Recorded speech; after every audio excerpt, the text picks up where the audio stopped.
Long before cities, before farming, and before written history, winter was the season that quietly decided who would live and who would disappear. Early humans could not escape the cold. They had no heated homes, no thick walls, and no stored supermarkets of food waiting for them. When freezing winds crossed the open land, survival depended on simple things: keeping a fire alive through the night, finding animal fat for energy, staying close together inside dark shelters, and learning which movements wasted precious body heat. Some winters lasted longer than anyone expected. Snow covered hunting paths, rivers hardened into ice, entire groups sometimes vanished without leaving a trace. Yet, generation after generation, humans endured these frozen seasons with patience, caution, and an understanding of the cold that modern people rarely need to think about. But during those endless ancient winters, what frightened early humans more than the freezing temperature itself? As the warm season slowly faded from the land, early humans began noticing small changes long before the first snow arrived. The air itself felt different. Mornings became quieter. Cold mist stayed longer above rivers and marshes. Sunlight arrived later each day, and shadows stretched farther across the ground. For people living tens of thousands of years ago, these signs were impossible to ignore because winter was not simply uncomfortable. Winter could quietly destroy an unprepared group long before the coldest days even arrived. Early humans survived freezing winters partly because they learned to observe nature with extraordinary attention. Long before calendars existed, they watched animals, trees, clouds, and water to understand when the dangerous season was approaching. Herd animals often began changing their movement patterns first. Reindeer, wild horses, and bison gradually moved toward different grazing lands as temperatures dropped. Birds disappeared from certain regions. Insects became harder to find. Even the sound of the landscape changed as leaves fell from trees and winds moved more freely across open ground. These details mattered deeply because successful winter survival depended on preparation before the land became frozen and difficult to travel through. Groups living in Ice Age, Europe, or Northern Asia could not wait until heavy snow appeared. By then, it was often too late to gather enough fuel, repair shelters, or follow migrating animals. Archaeological evidence suggests that many prehistoric groups adjusted their movement during seasonal changes, sometimes returning to familiar caves or sheltered valleys that offered protection from winter winds. Some caves show repeated signs of human occupation over thousands of years, suggesting that certain locations became trusted seasonal refuges during colder months. A sheltered cave entrance facing away from harsh northern winds could mean the difference between warmth and deadly exposure during long nights. Early humans also paid close attention to firewood before winter arrived. Dry branches became harder to collect after snow and freezing rain covered the landscape. Carrying wood through deep snow wasted energy that people could not easily replace during food shortages. Because of this, groups likely spent part of autumn gathering and storing fuel near their shelters. Fire was more than comfort. During freezing winters, it dried wet clothing, warmed sleeping areas, protected against predators, softened frozen meat, and helped preserve body heat during sleep. Without steady fire, survival became uncertain very quickly. Food preparation also changed as temperatures dropped. Hunters needed to think carefully about animal fat, not only meat. Fat provided dense energy that helped human bodies endure prolonged cold.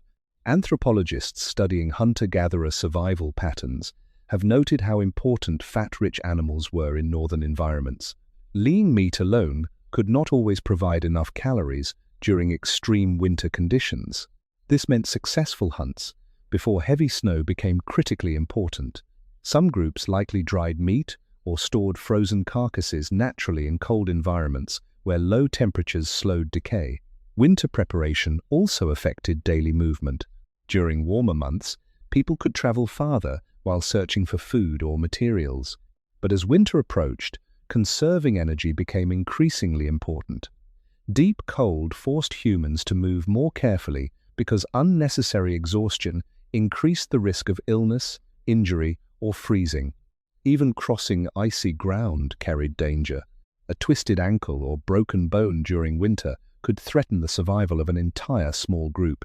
Because of this, Early humans gradually shifted towards slower routines as the season changed. More time was spent near shelter, tools and clothing were repaired, animal hides were scraped clean and prepared for colder weather, children stayed closer to adults. Everyone understood that winter punished carelessness in ways the warmer seasons did not. And while the first snow had not yet fully arrived, the landscape itself already seemed to warn them quietly that the long cold season was moving closer across the earth. As autumn deepened across the ancient world, the land slowly became harder for humans to read. During warmer seasons, rivers flowed clearly, plants were easier to gather, and animals could often be tracked across soft ground.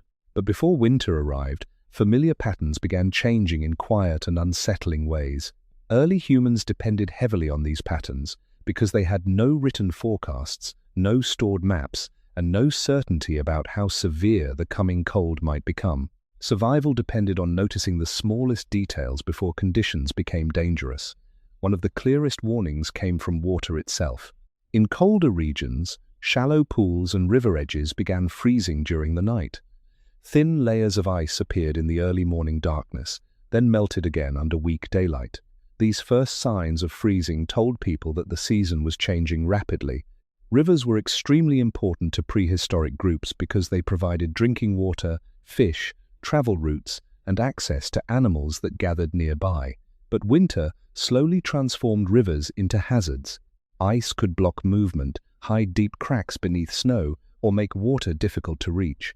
Some groups likely moved closer to reliable water sources before severe freezing arrived. Others may have settled near caves or valleys where flowing water remained accessible longer into winter. Snow itself also changed how humans understood the landscape. Once snow covered the ground, distances became more exhausting. Hunting tracks disappeared under fresh layers. Familiar paths between shelters and gathering sites became difficult to recognize. In open environments, snow reflected light intensely during the day while making nights feel darker and emptier. Strong winter winds erased footprints quickly, making it easier for groups to become lost during travel. Archaeologists believe many prehistoric people reduced long-distance movement during harsh winter periods, partly because navigating frozen landscapes carried serious risks. Light also shaped winter survival in powerful ways.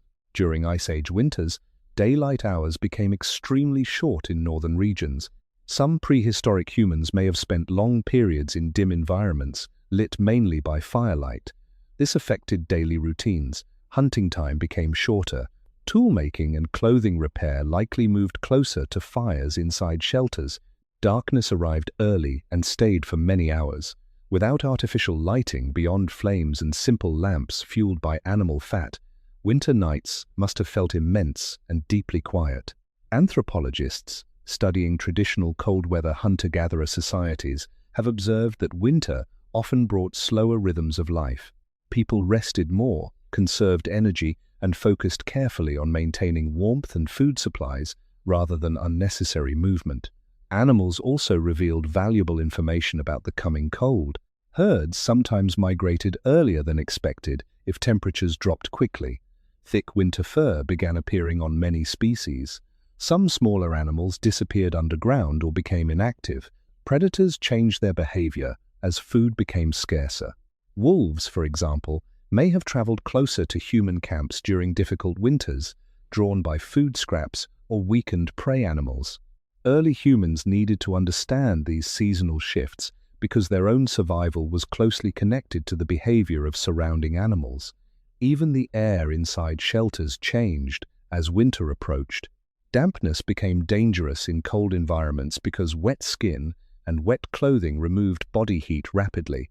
Early humans likely learned through painful experience that dry animal hides, dry sleeping areas, and protection from wind mattered just as much as fire itself. Smoke from indoor fires may have filled caves and enclosed shelters for long periods during cold weather, creating uncomfortable but necessary living conditions. Yet despite the smoke, darkness, and growing cold outside, people stayed close together because isolation during winter could become deadly. In many ways, surviving ancient winters began not with snowstorms or blizzards, But with careful observation during these quieter weeks when the world slowly transformed itself day by day into a colder and far more demanding place. By the time the first lasting frost settled across the ground, early humans had already begun changing the rhythm of their lives. The fast movement of warmer months slowly disappeared. During summer and early autumn, groups could travel long distances following animals, gathering plants, or searching for stone, wood, and water. But winter demanded a different way of living. Cold temperatures punished wasted effort, and every unnecessary movement consumed energy that might soon become difficult to replace. Long before heavy snow covered the land completely, prehistoric people likely began preparing themselves mentally for a season of caution, patience, and reduced activity. Inside temporary camps and sheltered caves, daily tasks became more focused on preservation rather than exploration. Stone tools were sharpened carefully before conditions grew too cold to work comfortably outside. Spears and hunting points needed repair because winter hunts carried greater risks. Missing a hunt during summer could often be corrected later. Missing a hunt during winter might mean days without enough food. Animal hides were cleaned, scraped, and dried near fires to prepare clothing and bedding for freezing nights. Archaeological discoveries of bone needles from prehistoric societies suggest that some groups stitched fitted clothing from animal skins, helping trap body heat more effectively than loose coverings alone. These preparations may have taken many quiet hours beside firelight, while cold winds moved outside cave entrances. Firewood gathering also became more urgent as temperatures continued falling. Dry wood was essential because damp fuel produced weak fires and heavy smoke. Carrying large amounts of wood over frozen ground required effort, so groups likely collected and stored as much as possible before deep winter arrived. In some Ice Age environments, wood itself may have been limited, especially in colder grassland regions where few trees grew. Archaeologists have found evidence that prehistoric people sometimes burned animal bones, dried dung, or other materials when wood supplies were scarce. Keeping fire alive through winter nights required constant attention. A fire dying before dawn could leave sleeping people exposed to dangerous cold while darkness still covered the land. Winter preparation also changed how groups organized themselves socially. During warmer seasons, people may have spread out more during daily activities, but freezing weather encouraged closeness. Smaller spaces were easier to heat with shared body warmth and controlled fires. Children stayed near adults not only for safety but also for warmth and protection. Elderly members of groups, who may have struggled with cold temperatures and food shortages, likely depended heavily on cooperation within the community. Anthropologists studying traditional hunter-gatherer societies often observe that survival in harsh climates depends strongly on group support rather than individual strength alone. Winter made isolation dangerous. Even emotions and behavior may have shifted as darkness increased.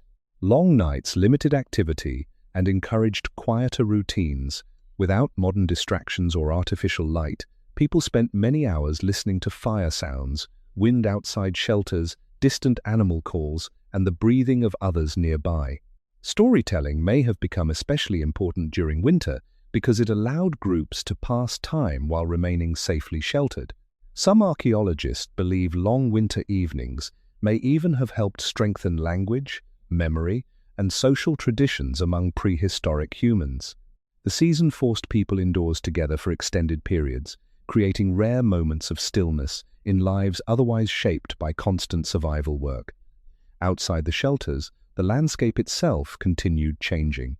Snow remained longer on the ground. Frozen earth became harder beneath each step. Hunting trails narrowed as animals migrated or searched desperately for food beneath ice and snow. The world seemed quieter, but the silence carried tension because everyone understood that the harshest part of winter had not fully arrived yet. These first freezing weeks were only the beginning of a season that would test every fire, every shelter, every piece of clothing, and every human body trying to endure the cold.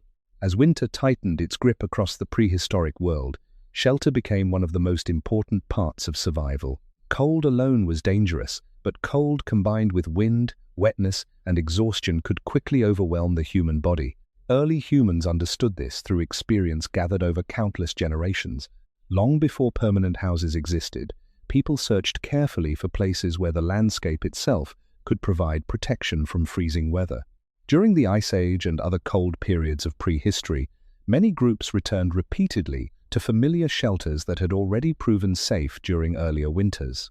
Archaeological evidence from caves across Europe and Asia shows signs of repeated human occupation over thousands of years, suggesting that certain places became reliable seasonal refuges. A good shelter was not simply a place to sleep. It was a barrier against heat loss, freezing winds, snow, predators, and darkness. Caves were especially valuable because stone walls trapped warmth more effectively than open ground. Deep cave interiors also remained more stable in temperature than the outside air. Even when snowstorms covered the landscape, caves could protect people from direct wind exposure, which greatly reduced the risk of hypothermia. Yet caves were not always comfortable or completely safe. Some were damp, others were already occupied by animals such as bears, hyenas, or large cats during certain periods. Early humans entering a cave may not have known immediately whether it was empty.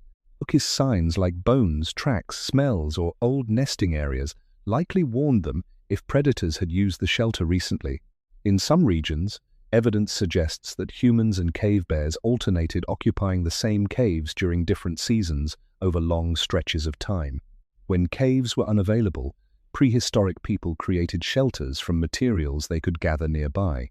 Archaeologists have uncovered evidence of huts and windbreaks built from wood, animal hides, mammoth bones, and branches in Ice Age environments where natural caves were rare. These shelters were often smaller than modern homes because small enclosed spaces were easier to warm with body heat and fire. Animal skins stretched across wooden frames helped block wind while trapping warmth inside. Some shelters may have been partially dug into the ground to reduce exposure to freezing air. The location of a shelter mattered just as much as its structure. Early humans likely avoided open hilltops where icy winds moved constantly across the land. Valleys, forest edges, rock overhangs, and areas protected by natural barriers offered better conditions. Shelter entrances may have been positioned away from prevailing winter winds whenever possible. Even small differences in wind exposure could greatly affect how warm a sleeping area remained during the night. Snow itself sometimes became part of survival. In extremely cold regions, thick snow could act as insulation by blocking wind and trapping warmer air beneath it. While prehistoric humans did not build modern igloos in most Ice Age environments, they likely understood that certain snow-covered areas stayed calmer and less exposed than open, frozen ground. Inside shelters, daily life during winter became tightly connected to heat management. Fires were usually kept near entrances or central spaces where smoke could escape more easily. Sleeping areas were likely arranged farther from direct drafts. Animal hides, grasses, moss, or leaves may have been used as bedding to separate bodies from frozen ground, since direct contact with cold stone or earth removed heat rapidly. Anthropologists studying traditional cold weather survival techniques note that insulation beneath the body is often just as important as covering the body itself. The floor of a shelter could quietly drain warmth throughout the night if left bare. Over time, prehistoric humans became highly skilled at reading the landscape for protection. A small rock wall, a cluster of trees, or a narrow cave opening could mean the difference between relative warmth and constant exposure.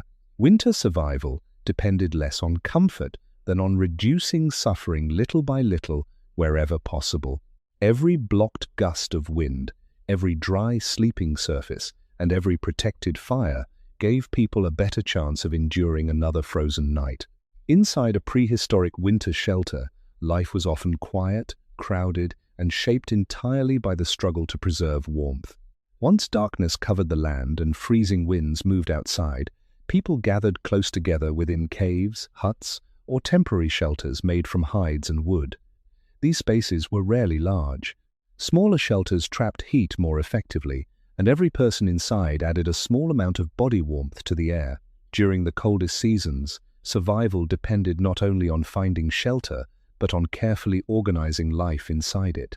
Archaeological discoveries from prehistoric caves show repeated use of fire hearths in particular locations, suggesting that early humans intentionally arranged living spaces around heat and smoke management. Fire was usually placed where warmth could spread, while smoke still had some path to escape. Too deep inside a cave, smoke became suffocating. Too close to the entrance, cold wind weakened the flames and carried warmth away. Maintaining this balance may have required constant adjustment throughout the winter. The smell of smoke likely filled clothing, bedding, tools, animal hides, and even hair for long periods. Yet despite the discomfort, smoke may also have helped repel insects and discourage predators from approaching too closely at night. Sleeping areas were especially important during freezing weather. Early humans probably understood that lying directly on frozen stone or bare earth drained body heat very quickly. Because of this, many groups likely created layers between themselves and the ground using grasses, moss, reeds, leaves, fur, or animal hides.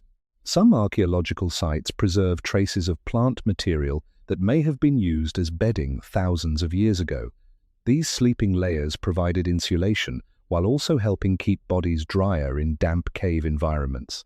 Moisture was a constant danger during winter because wet skin and wet materials accelerated heat loss. Snow carried into shelters on footwear or animal hides could slowly melt near the fire and make floors damp and cold. For this reason, prehistoric people may have spent considerable time drying clothing and bedding near fires whenever fuel allowed. Human bodies themselves became part of winter survival. During sleep, people likely rested close together to conserve heat, especially children and elderly members of the group. Anthropologists studying traditional cold weather survival methods often note how shared sleeping arrangements reduce heat loss significantly in freezing conditions. Solitary sleeping would have been far colder and more dangerous during prehistoric winters. Nighttime inside these shelters was probably filled with small sounds rather than conversation. Firewood cracking softly, wind moving through cave entrances, occasional dripping water from melting frost near warm areas, quiet breathing from sleeping people nearby. Outside, animals sometimes passed through the darkness beyond the firelight. Wolves, foxes, or scavengers may have been drawn by the smell of meat, bones, or refuse near campsites. The limited light inside shelters also shaped behavior. Animal fat lamps may have provided weak illumination in some groups, but darkness remained a major part of winter life. Tasks requiring precision, such as sewing hides or repairing tools, were often done near the fire, where flames offered enough visibility. Beyond that small circle of light, caves and shelters quickly disappeared into shadow.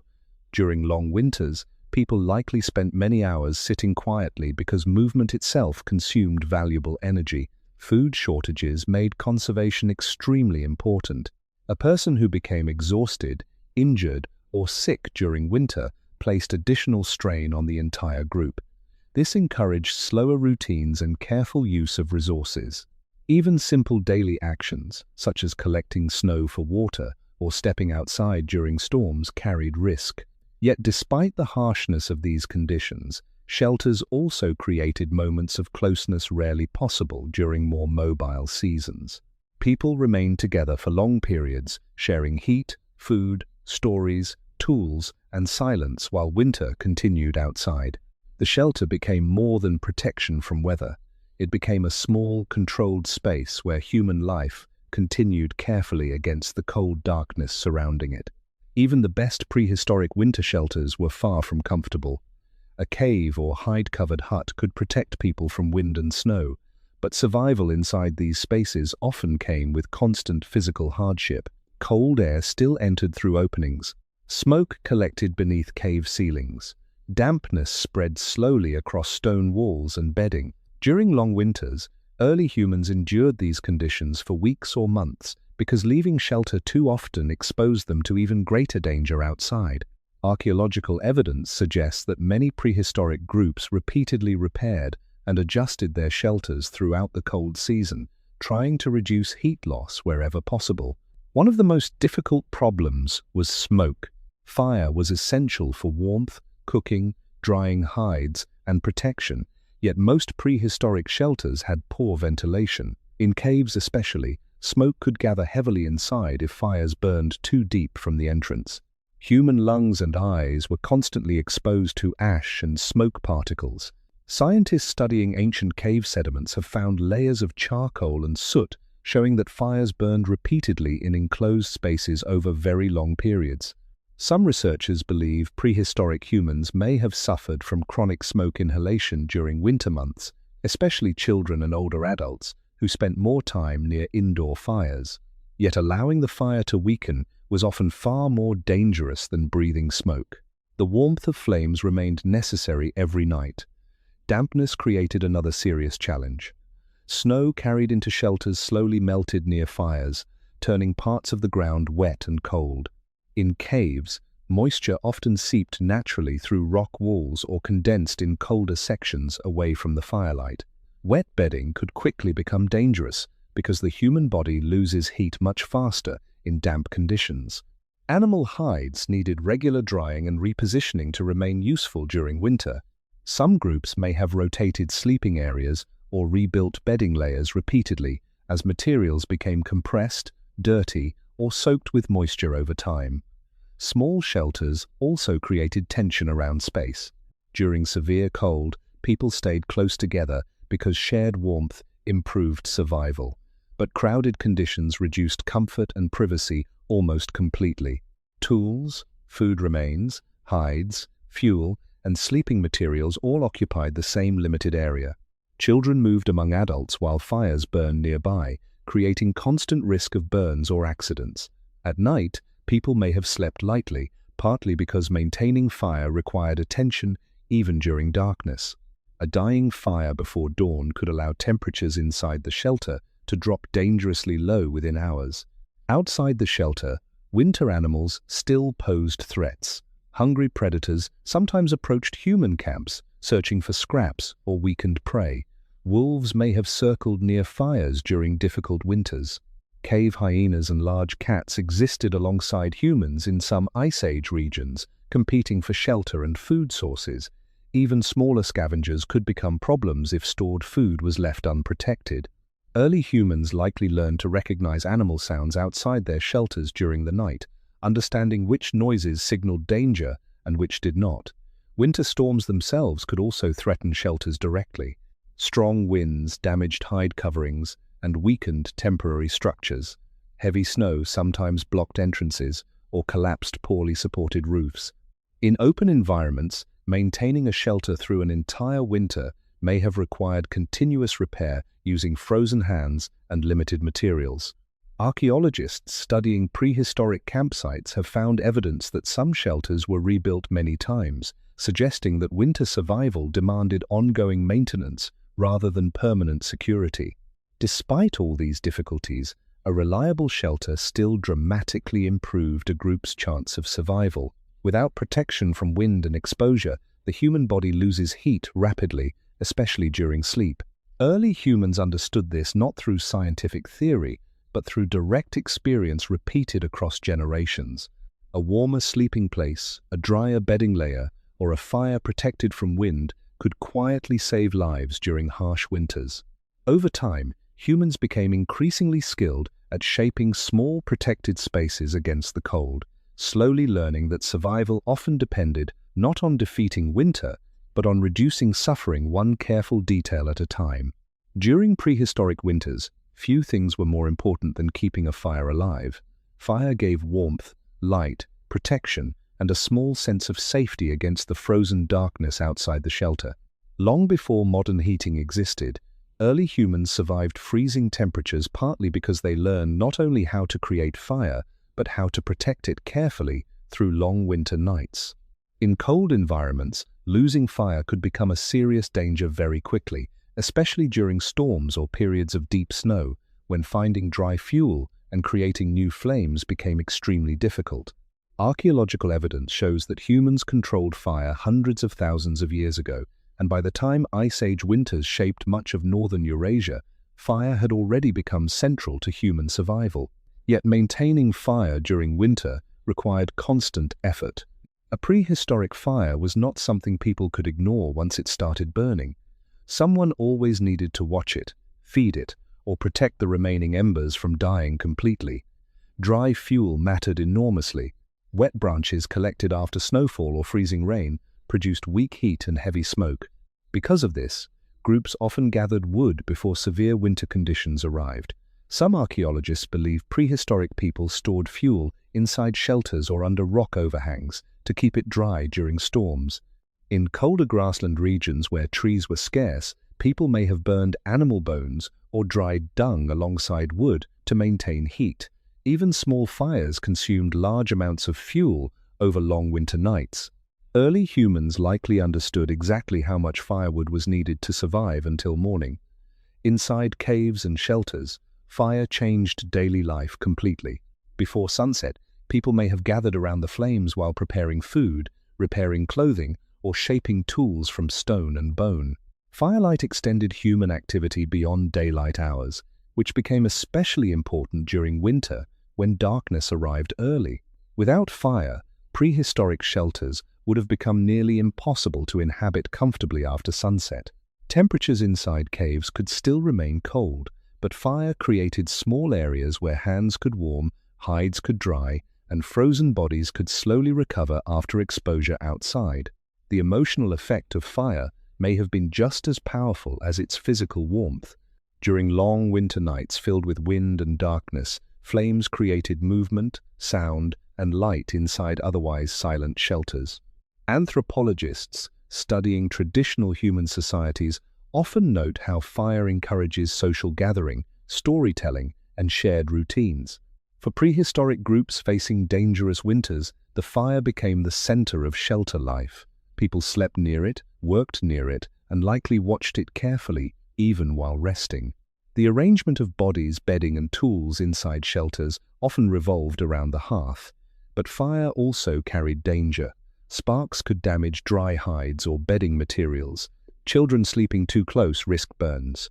Smoke inhalation affected people constantly inside enclosed shelters. Some caves, blackened by soot, still preserve evidence of fires burning repeatedly over thousands of years. Maintaining warmth without filling the shelter completely with smoke required skill and experience. Early humans may have adjusted fire size depending on weather, wind direction, and available fuel. During harsh winters, smaller controlled fires sometimes conserved resources better than large flames that consumed wood too quickly. Nighttime created special challenges. Fires naturally weakened as fuel burned down, yet darkness and cold became most dangerous before dawn when temperatures dropped further. Someone may have needed to wake periodically to stir embers or add wood while others slept nearby. In many traditional societies living in cold climates, preserving embers overnight became more practical than creating entirely new fires each morning. Prehistoric humans likely did the same whenever possible. A small glowing bed of coals hidden beneath ash could survive for hours and reignite more easily at sunrise. Protecting these embers may have been treated almost as carefully as protecting food itself. During freezing winters, fire was never fully separate from survival.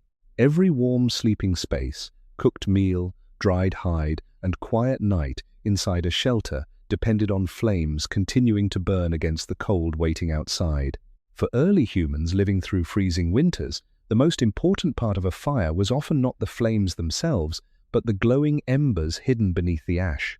A strong fire could disappear quickly if left unattended, yet small pockets of heat buried under burned wood sometimes survived through the night. Prehistoric people likely learned that protecting these coals made survival easier than starting entirely new fires again and again in cold weather.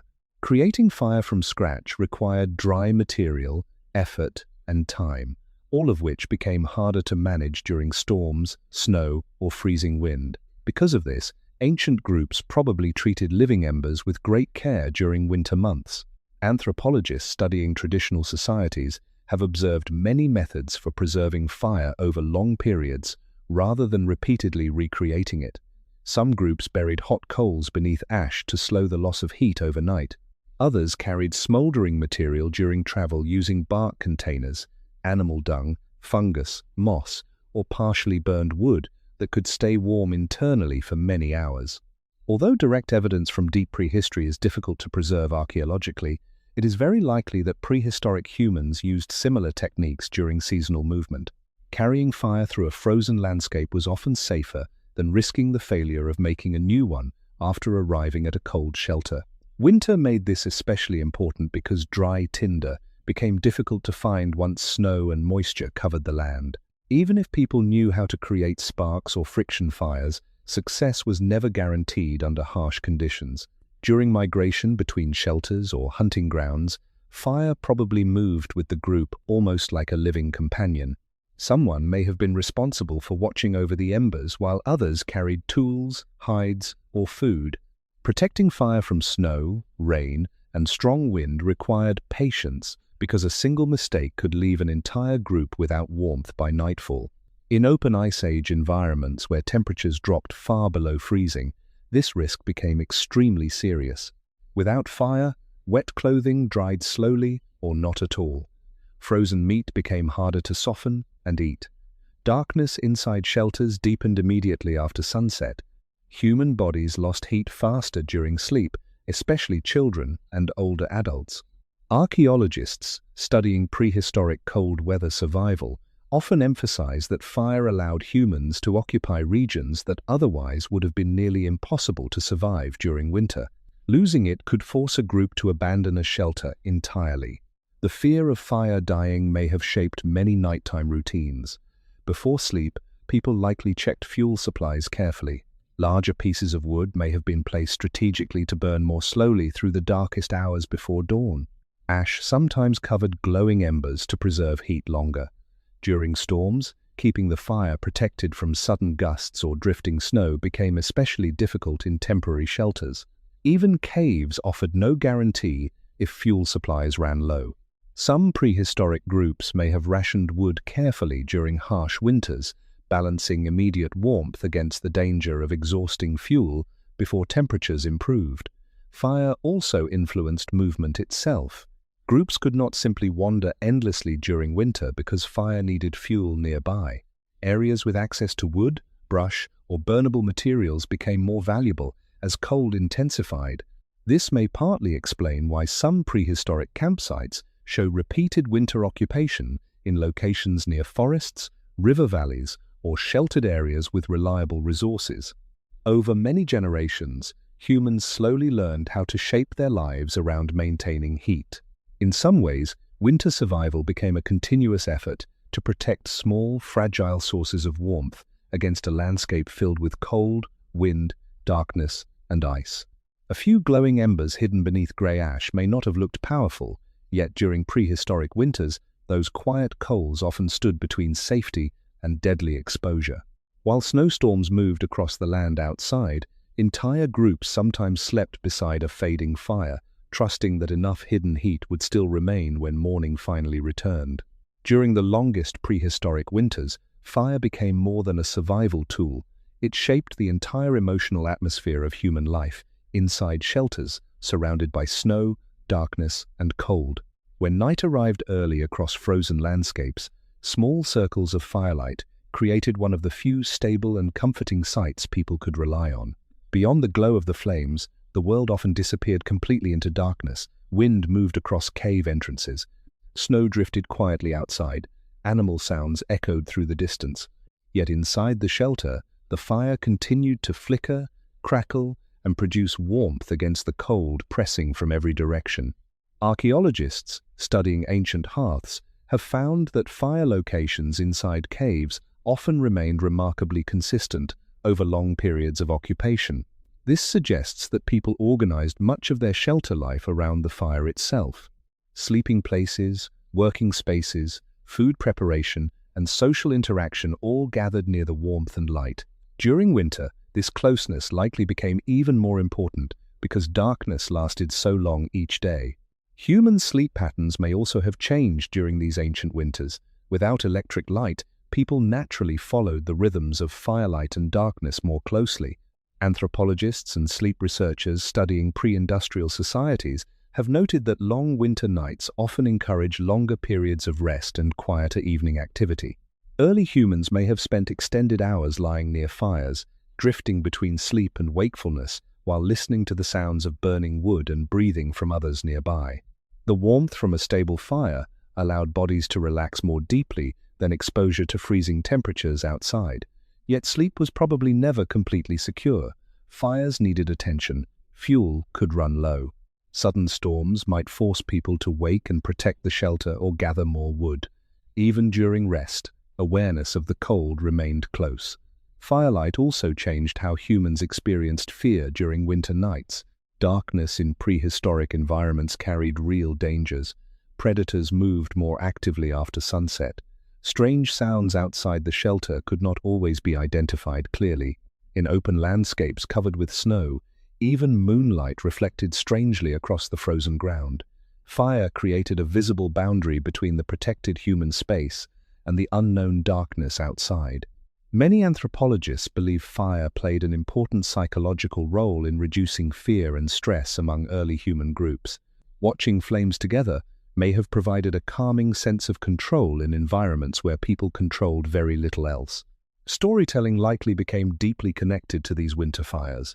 During long evenings with limited movement possible outside, groups probably spent hours sharing memories, hunting experiences, warnings, myths, and practical knowledge beside the hearth.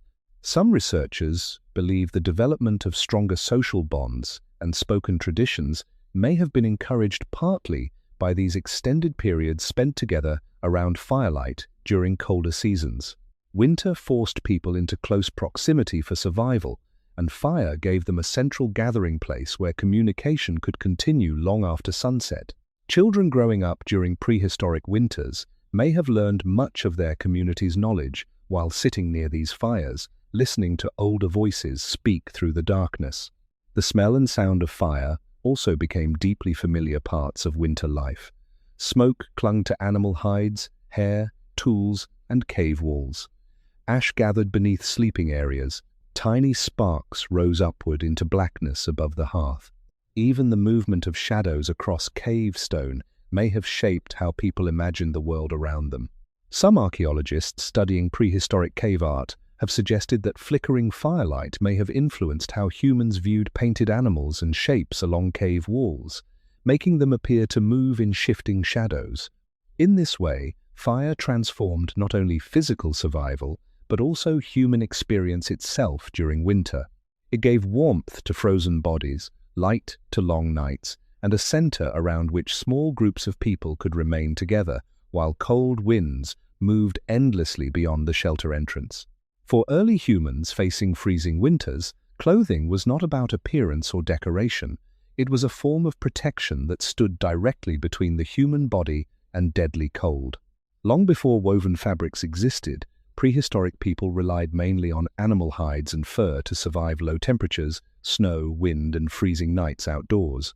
Archaeological discoveries suggest that by at least 40,000 years ago, humans were already creating shaped clothing using animal skins, bone needles, and scraping tools.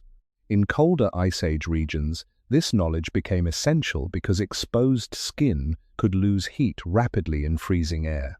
Early humans learned through experience that staying warm depended not only on fire and shelter, but also on carrying warmth with them while moving through the landscape. The process of turning animal hides into usable clothing required patience and skill. Fresh hides removed from hunted animals could not simply be worn immediately for long periods. Untreated skins stiffened, rotted, or became uncomfortable as they dried. Because of this, prehistoric groups spent many hours scraping fat and tissue from hides using stone tools.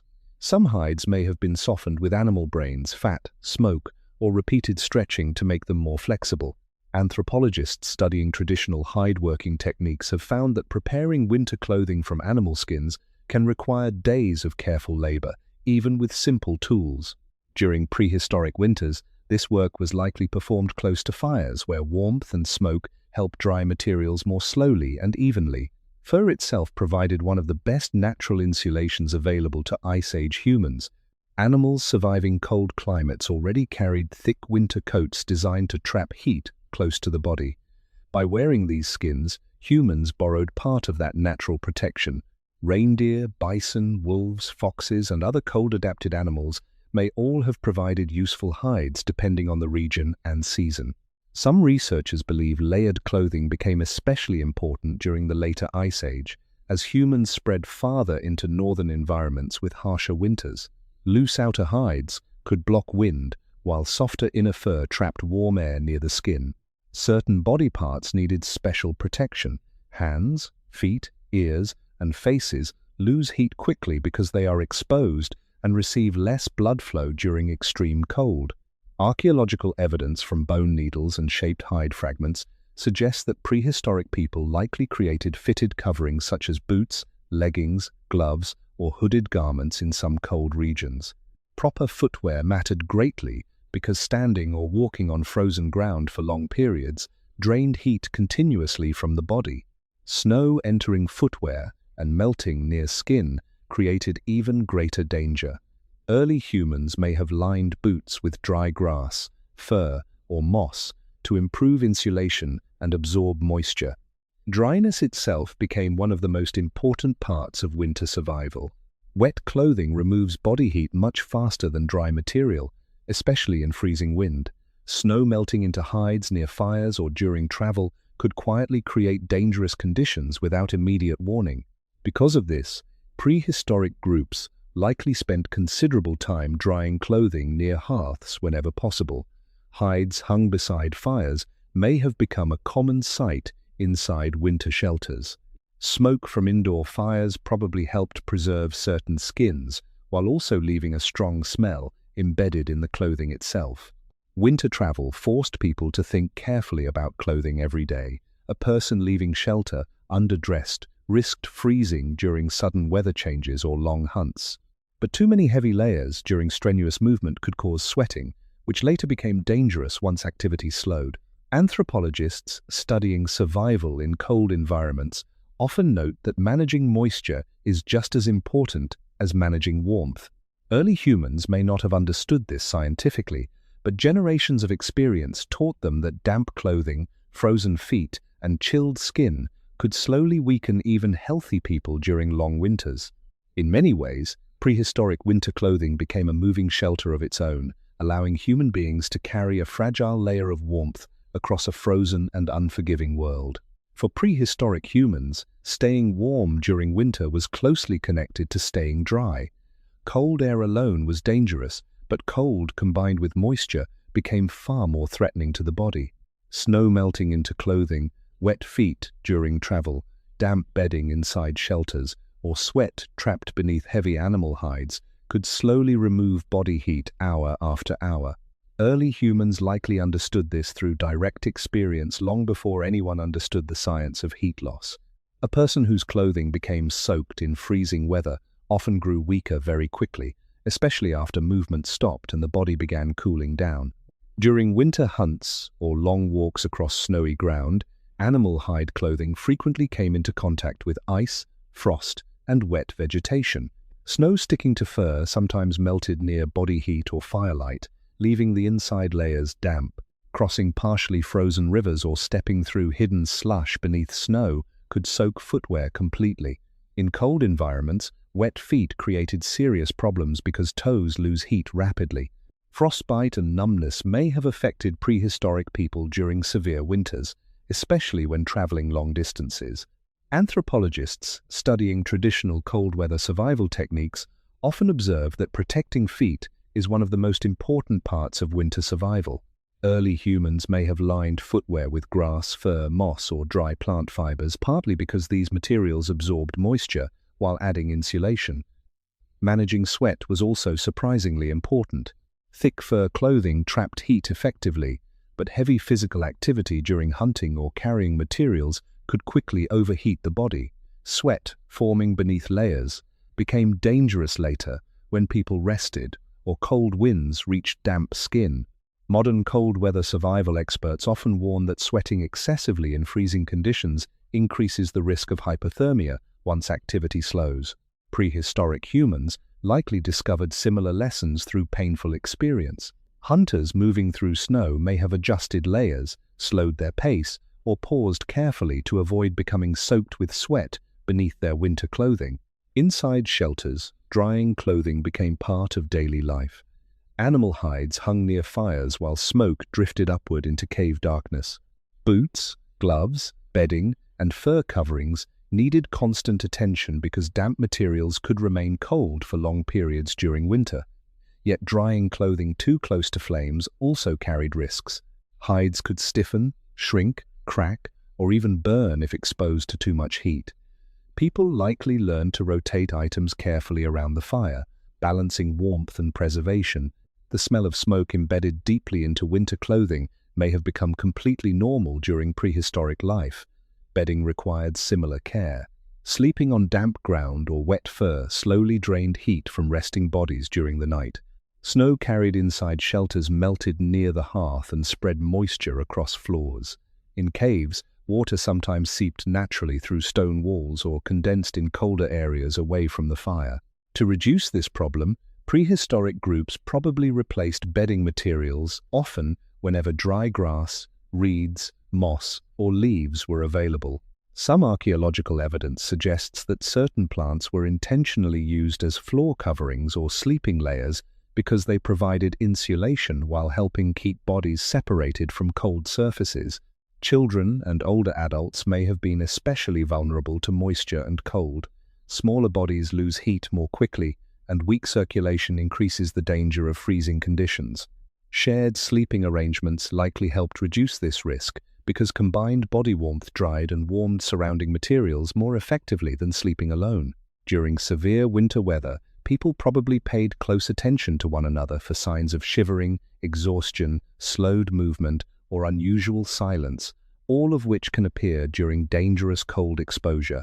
Over generations, early humans became highly skilled at noticing small changes in comfort, warmth, and dampness. A dry hide, a warmed boot, or bedding protected from melting snow could quietly improve survival chances throughout an entire winter.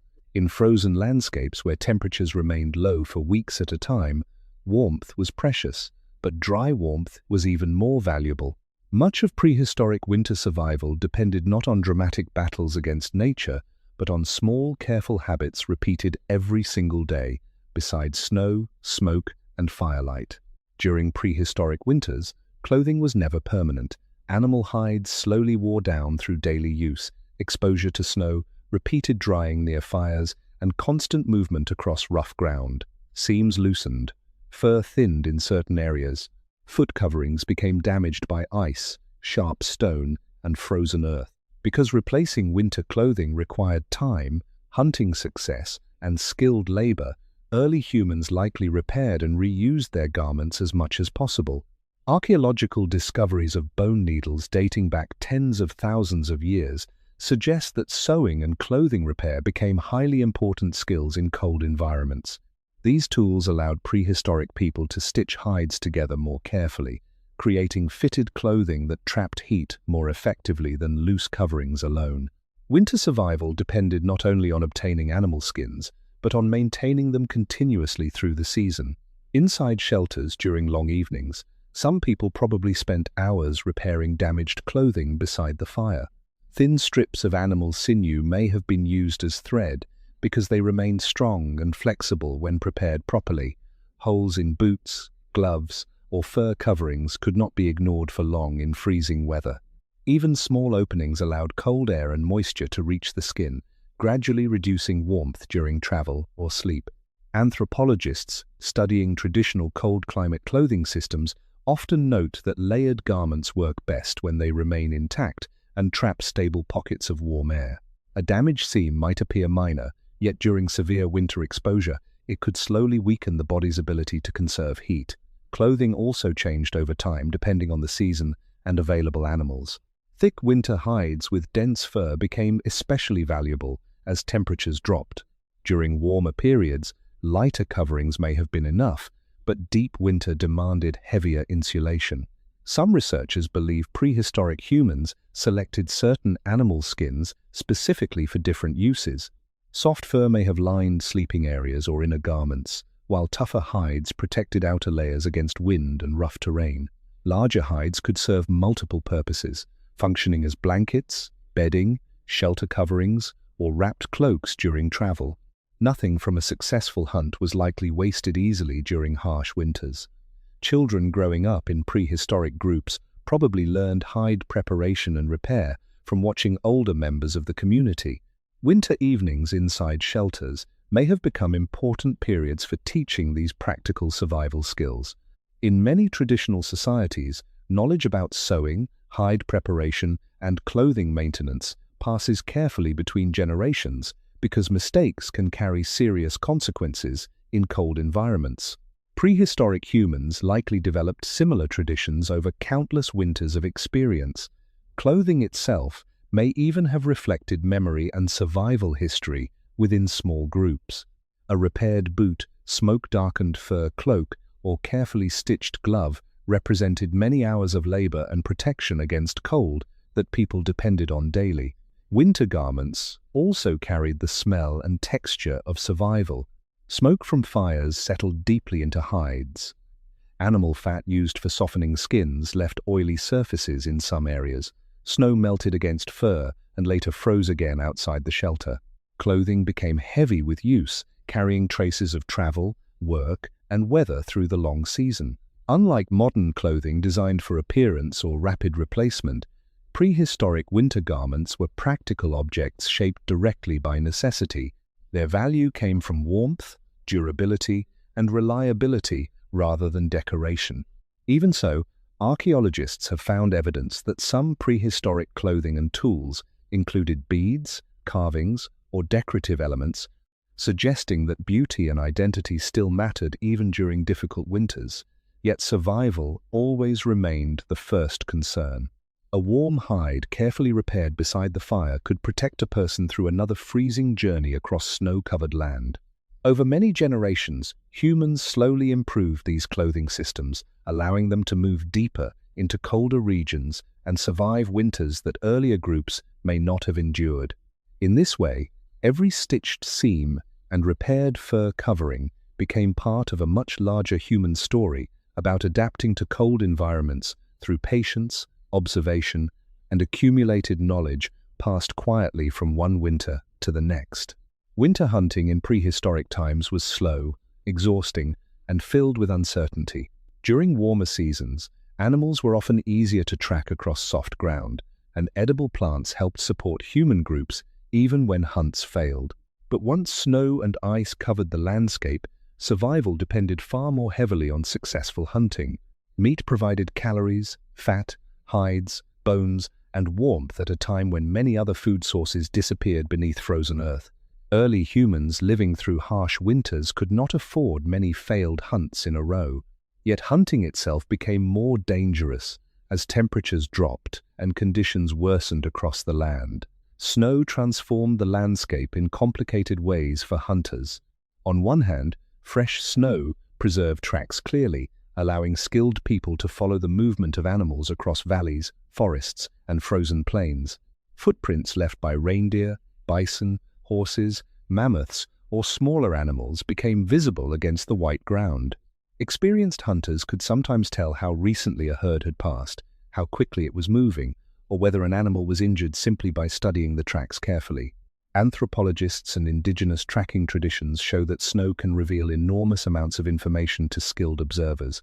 Early humans likely developed similar abilities through generations of constant observation, but snow also created serious difficulties. Deep snow slowed human movement and drained energy quickly. Walking for hours while carrying weapons, heavy clothing, and supplies exhausted the body much faster than travel during warmer seasons. Frozen ground became slippery and uneven beneath hidden layers of ice.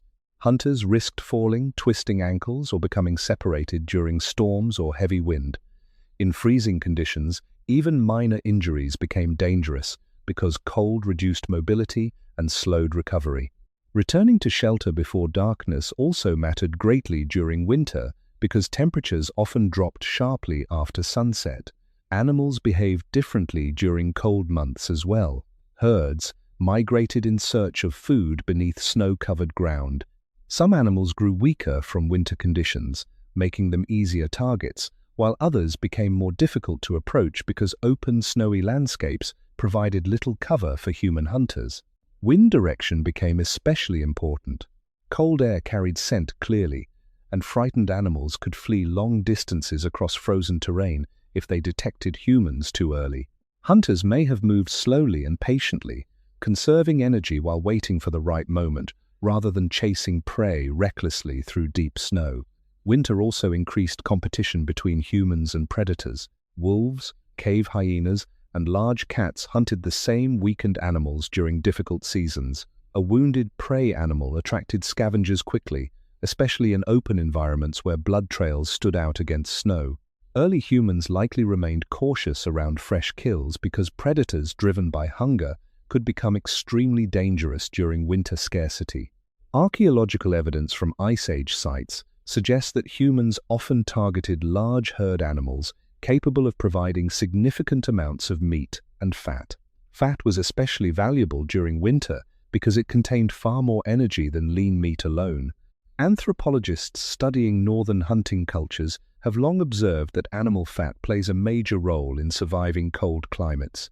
Human bodies burn large amounts of energy simply trying to stay warm, and winter diets rich in fat helped support this constant demand. Successful hunts affected the entire group, not only the hunters themselves. A large animal could provide hides for clothing, bones for tools, tendons for sewing, and food lasting many days if preserved carefully in cold conditions. But failed hunts brought tension and uncertainty. Fires still needed fuel, children still needed warmth, older members of the group still depended on shared food.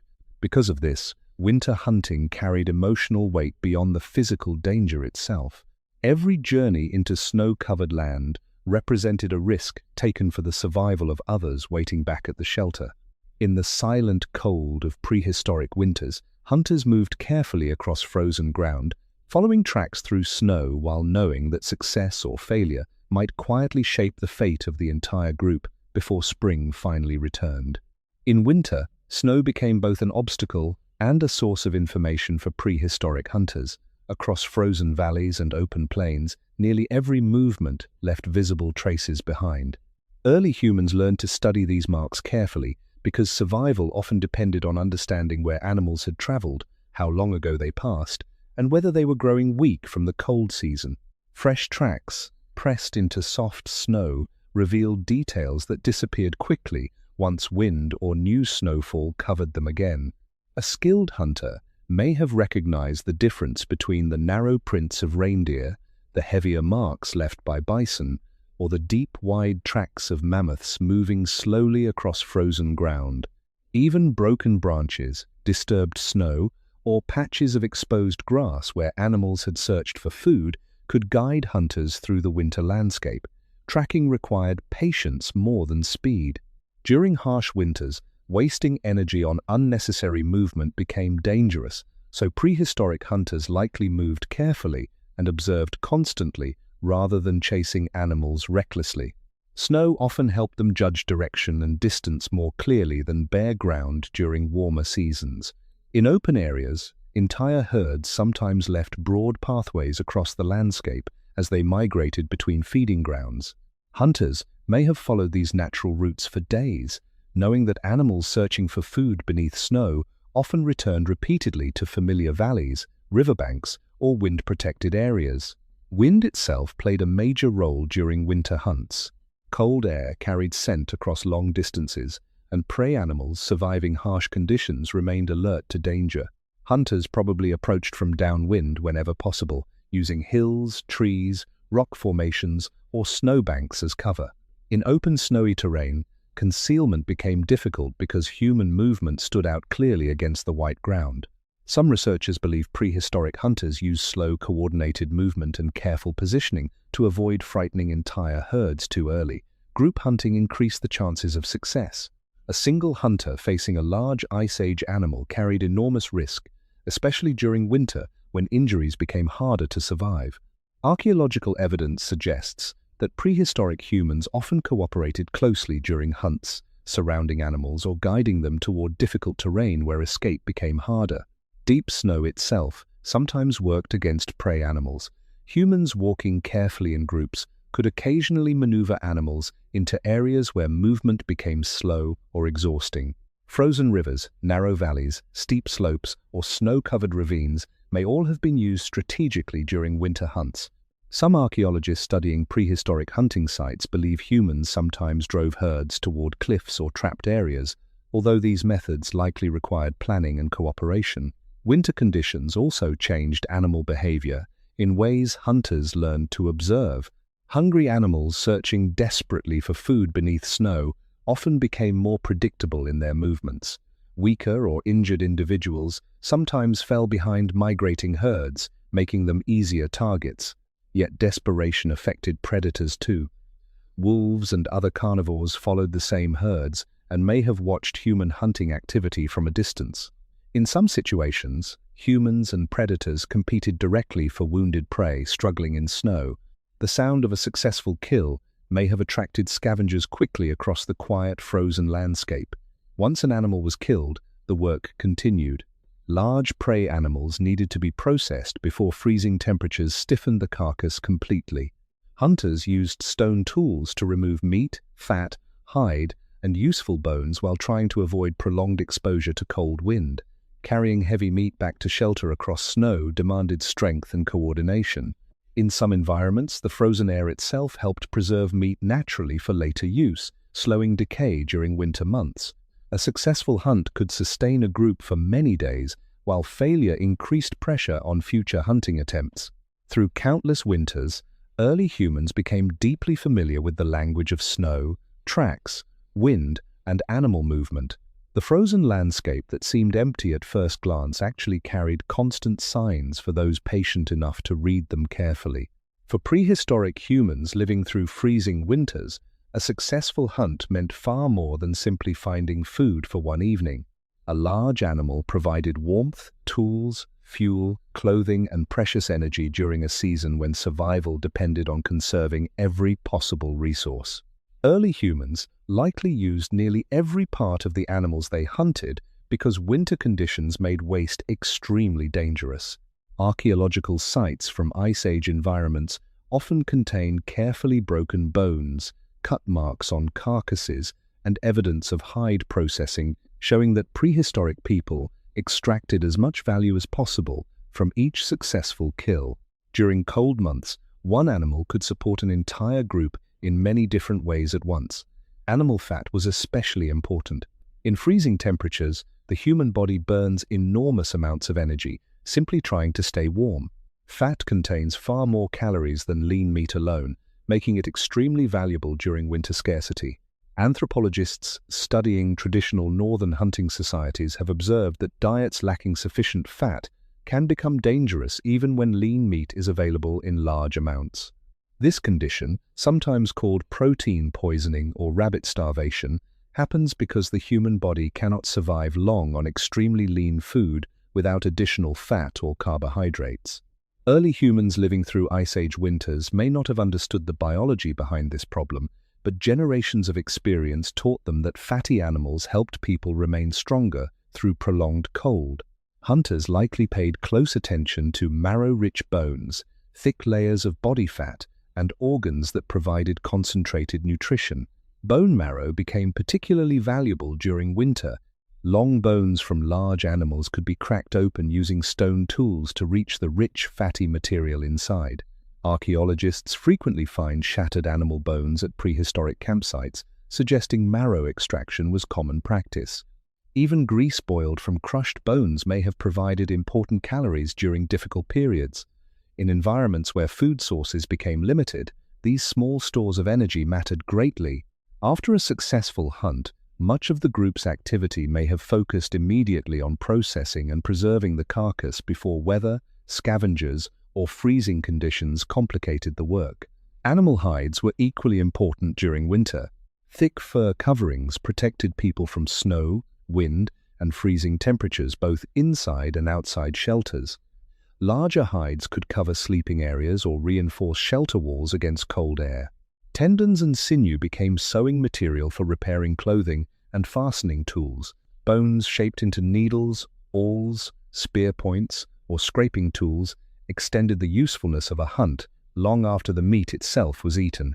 Some Ice Age campsites show evidence that prehistoric humans transported selected animal parts back to shelters carefully, likely choosing the most valuable materials when carrying heavy loads across snow-covered terrain. Winter temperatures sometimes helped preserve food naturally. Frozen air slowed decay, allowing meat to remain edible longer than during warmer seasons. In some regions, prehistoric groups may have stored carcasses outside shelters in naturally cold conditions, where scavengers could be kept away. Drying meat near fires or in cold, moving air may also have helped extend food supplies, yet preservation was never fully reliable.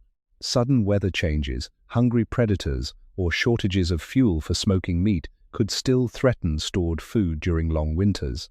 A successful hunt also affected the emotional atmosphere inside a shelter. Returning hunters carrying meat and hides likely brought temporary relief after periods of uncertainty and hunger. Fires burned brighter when fuel and food were available. Children and older adults could eat more safely. Clothing repairs became possible using fresh materials. Even the mood of the group may have changed when survival felt slightly less fragile for a few days. But winter always continued moving forward. Snow still covered the ground. Darkness still arrived early. Food supplies eventually decreased again. Because of this, prehistoric humans treated successful hunts not as permanent security, but as brief opportunities to prepare carefully for the cold still waiting ahead. In the frozen silence of ancient winters, every animal hunted became part of the delicate balance that allowed small human communities to endure season after season against a harsh and unforgiving world. As winter settled deeply across prehistoric landscapes, food slowly became one of the constant concerns shaping daily life. During warmer seasons, early humans could often gather plants, berries, roots, nuts, shellfish, insects, and small animals alongside larger hunts. But in winter, many of these resources disappeared beneath snow and frozen ground. Trees stood bare, rivers froze along their edges. Plant growth stopped almost completely in colder regions. Survival depended increasingly on stored food, successful hunting, and careful use of every available calorie. For prehistoric people, winter hunger was not always sudden starvation. More often, it was a slow and exhausting uncertainty that stretched across many weeks of cold weather. Early humans likely understood that preparation before winter mattered greatly. When hunting was successful during autumn, groups may have dried strips of meat near fires or cold moving air to help preserve them longer. In naturally freezing climates, low temperatures themselves sometimes slowed spoilage, allowing meat to remain usable for extended periods if protected from scavengers. Archaeologists studying prehistoric campsites have found evidence suggesting that some groups processed large animals systematically, likely storing portions for future use rather than consuming everything immediately. Fat-rich body parts, marrow bones, and organs may have been especially valued because they provided concentrated energy during periods of scarcity. Yet preserving food was never simple or completely reliable. Fires needed fuel for smoking meat. Sudden thaws could spoil frozen stores. Predators and scavengers were drawn to camps where food remained accessible. Wolves, foxes, birds, and other animals likely searched constantly for opportunities to steal scraps or approach carcasses left outside shelters. Prehistoric humans probably guarded food carefully, knowing that losing stored meat during winter could place the entire group at risk. Some food may have been hung, buried beneath snow, hidden in cold shaded areas, or kept close to shelter entrances where people could monitor it more easily. Winter also changed the rhythm of eating itself. Food supplies were often uncertain, and successful hunts did not always happen regularly. Some days may have brought large amounts of meat after a successful hunt, while other periods forced people to eat much less while waiting for another opportunity. Anthropologists studying hunter-gatherer societies frequently observe that food availability can fluctuate sharply depending on season and weather conditions. Prehistoric humans likely became accustomed to these cycles of abundance and scarcity, especially during long winters. The human body itself changes during cold weather. Staying warm requires continuous energy, even during sleep and rest. Shivering, movement through snow, carrying wood, maintaining fires, and hunting in freezing temperatures all increase calorie demands. Because of this, winter hunger often felt deeper and more exhausting than hunger during warmer periods. Weakness from lack of food also made cold more dangerous, because undernourished bodies struggle to maintain heat effectively. Children, elderly people, and injured individuals may have suffered most during periods of winter scarcity. Cooking food over fire became especially important during cold months. Warm meals helped raise body temperature while softening frozen meat that might otherwise be difficult to eat. Boiling bones to extract grease and marrow may have provided valuable nutrition during lean periods. Archaeological evidence from ancient hearths suggests that prehistoric humans often cooked repeatedly inside shelters during winter occupation. The smell of meat roasting or simmering near firelight may have become one of the few comforting parts of long cold nights. Yet despite careful preparation, some winters likely remained extremely difficult. Severe storms, migration changes among animals, illness, injuries, or repeated failed hunts could slowly reduce food supplies until people faced hard decisions about movement, rationing, or riskier hunting attempts. Hunger during prehistoric winters was not always dramatic or immediate. Often it arrived quietly through smaller meals, weaker bodies, longer rests near the fire, and growing awareness that spring still remained far away. Inside shelters filled with smoke and darkness, early humans learned to live with this uncertainty while continuing the careful routines that allowed them to survive one frozen season after another. As winter continued across the prehistoric world, hunger often became less dramatic and more constant. It did not always arrive as complete starvation. More often, it appeared slowly through tired muscles, slower movement, longer periods of rest, and an increasing awareness that food supplies were becoming uncertain again. Early humans living through freezing winters probably spent many days thinking carefully about energy. Every action carried a physical cost. Walking through deep snow, gathering firewood, repairing shelters, hunting in cold wind, or even staying warm beside a fire required calories the body could not easily replace during periods of scarcity. Because of this, winter life gradually became slower and more deliberate. Anthropologists studying traditional cold climate societies often observe that conserving energy becomes just as important as finding food itself. Human bodies burn large amounts of energy in cold weather, simply trying to maintain stable internal temperature. Shivering alone consumes calories continuously. When food became limited, bodies grew weaker and colder more easily. Prehistoric people may have noticed that hunger and cold seemed connected. A person who had eaten recently could often tolerate freezing conditions better than someone already exhausted from days of little food. During difficult winters, people likely adjusted their behavior to preserve strength whenever possible. Time spent outside shelters may have decreased during storms or periods of severe cold. Hunting trips were probably planned carefully because failed hunts wasted valuable energy without guaranteeing food in return.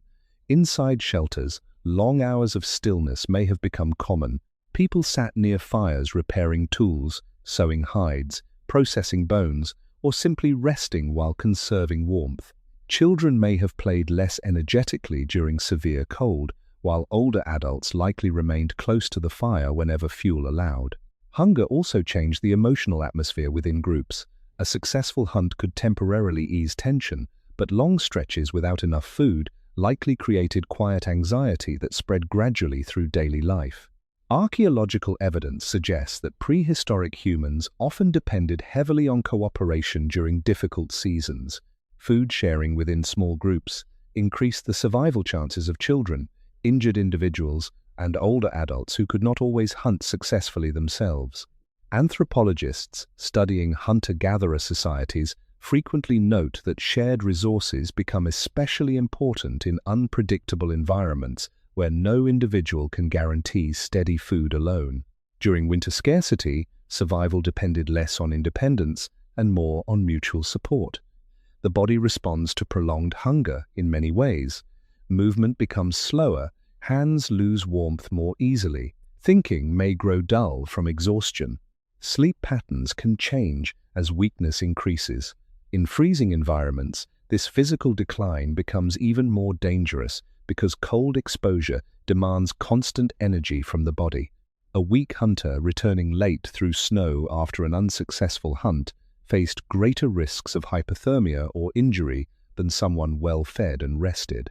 Prehistoric humans likely recognized these dangers through observation and experience, even without understanding the biological causes behind them. Some winters may have been especially harsh due to changing weather, animal migration failures, illness, or repeated hunting setbacks. During such periods, people probably relied more heavily on marrow extraction, small animals, trapped prey, or remaining stored food. Bones from prehistoric campsites often show signs of intensive processing, suggesting that humans sometimes extracted every possible bit of nutrition from available resources during difficult seasons. Boiled bones, animal grease, and scraps that might seem insignificant during times of abundance became valuable during winter scarcity. Yet even during hunger, daily routines continued. Fires still required tending, clothing still needed repair. Snow still had to be crossed carefully. In many ways, surviving prehistoric winter hunger depended on maintaining steady habits despite exhaustion. Human groups that remained organized, cooperative, and patient likely endured difficult seasons more successfully than those overwhelmed by panic or reckless decisions. Winter rewarded caution and endurance more than speed or strength.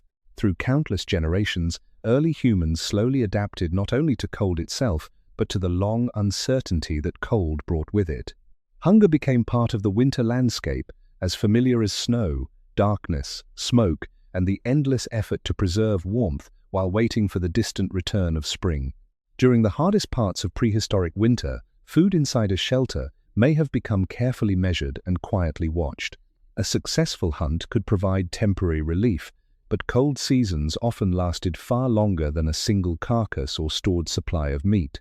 Snow continued falling. Animals migrated farther away or became difficult to track. Days remained short and dark. In these moments, early humans likely understood how fragile survival really was.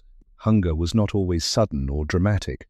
Sometimes it revealed itself through smaller meals shared among more people, through longer pauses between hunts, or through the quiet awareness that the remaining food needed to last a little longer. Inside winter shelters, eating may have become slower and more deliberate during periods of scarcity. Bones were cracked carefully for marrow. Small scraps of fat were valuable enough to save. Nothing useful from an animal was easily discarded. Archaeologists, studying prehistoric campsites, often find heavily broken bones and repeated signs of intensive butchering, suggesting that humans extracted as much nutrition as possible from available resources.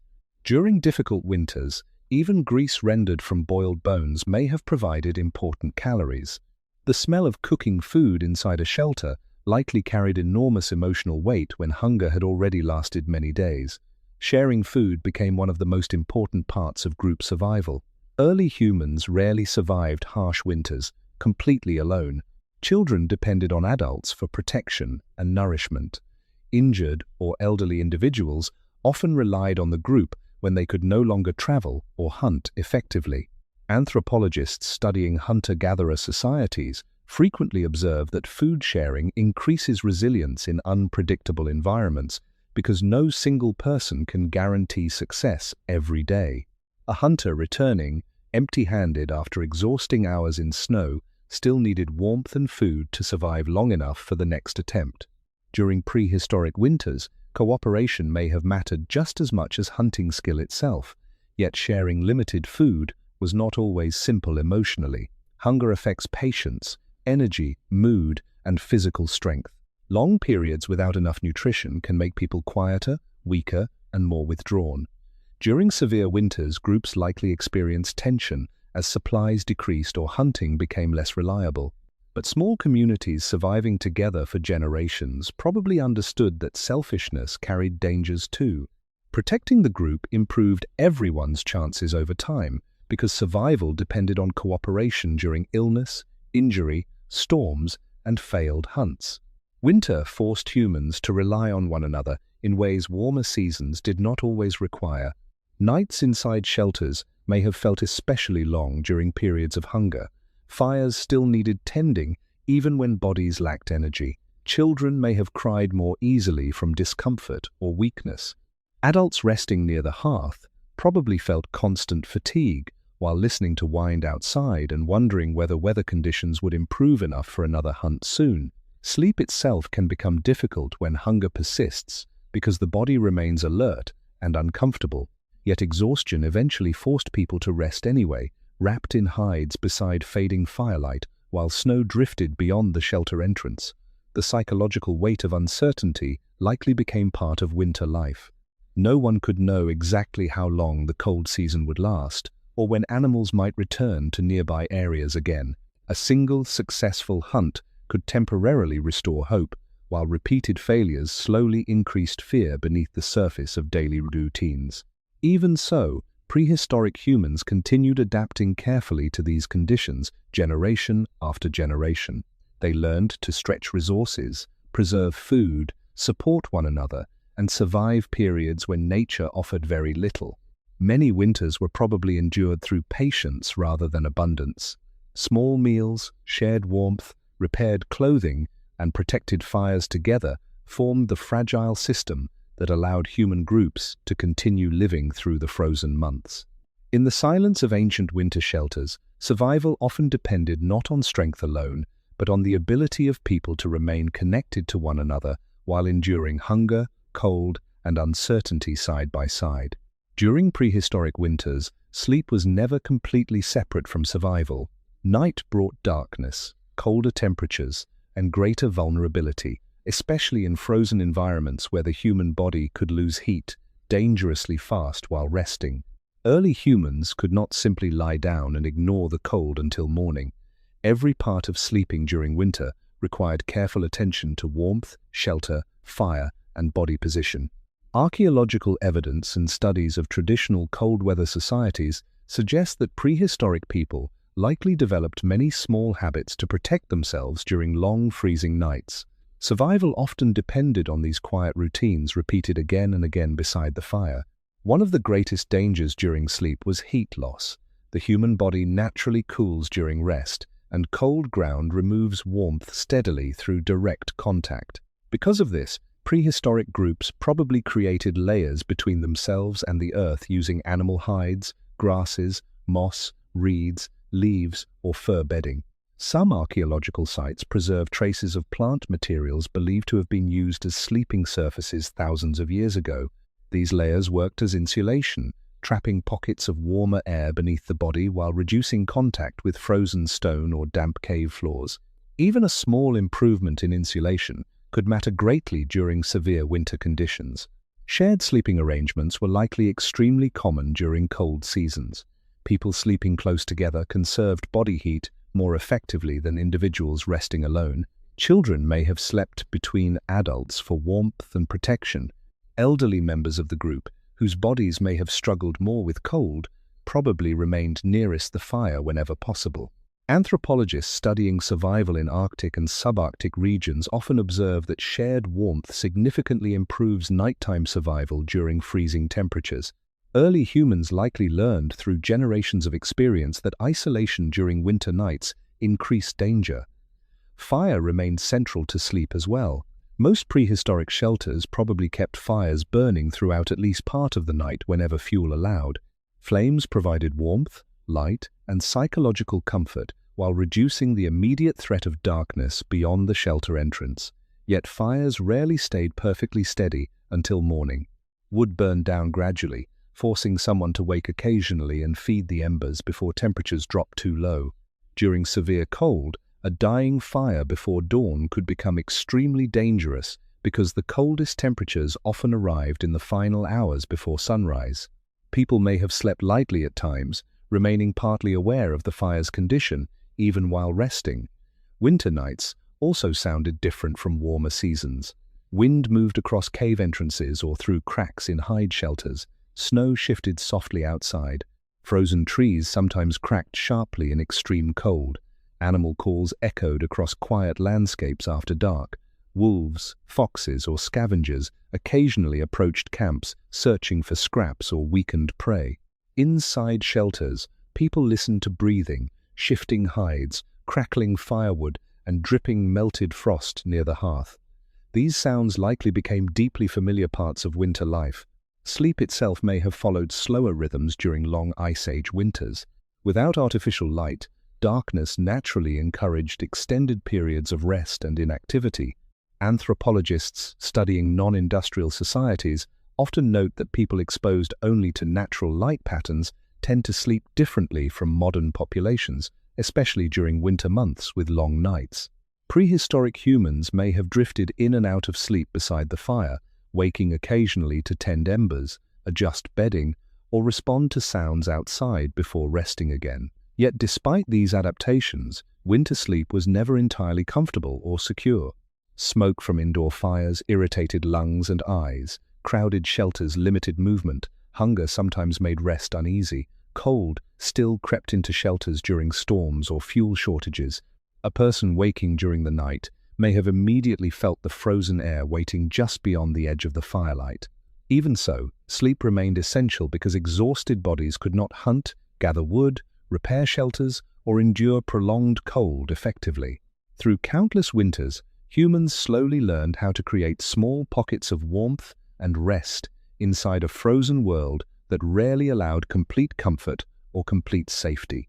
Some prehistoric winter nights were colder than anything most modern people will ever experience. In Ice Age regions, temperatures could fall far below freezing after sunset, especially during clear nights when heat escaped quickly into the open sky. Inside caves and hide shelters, firelight offered warmth, but it never completely removed the cold.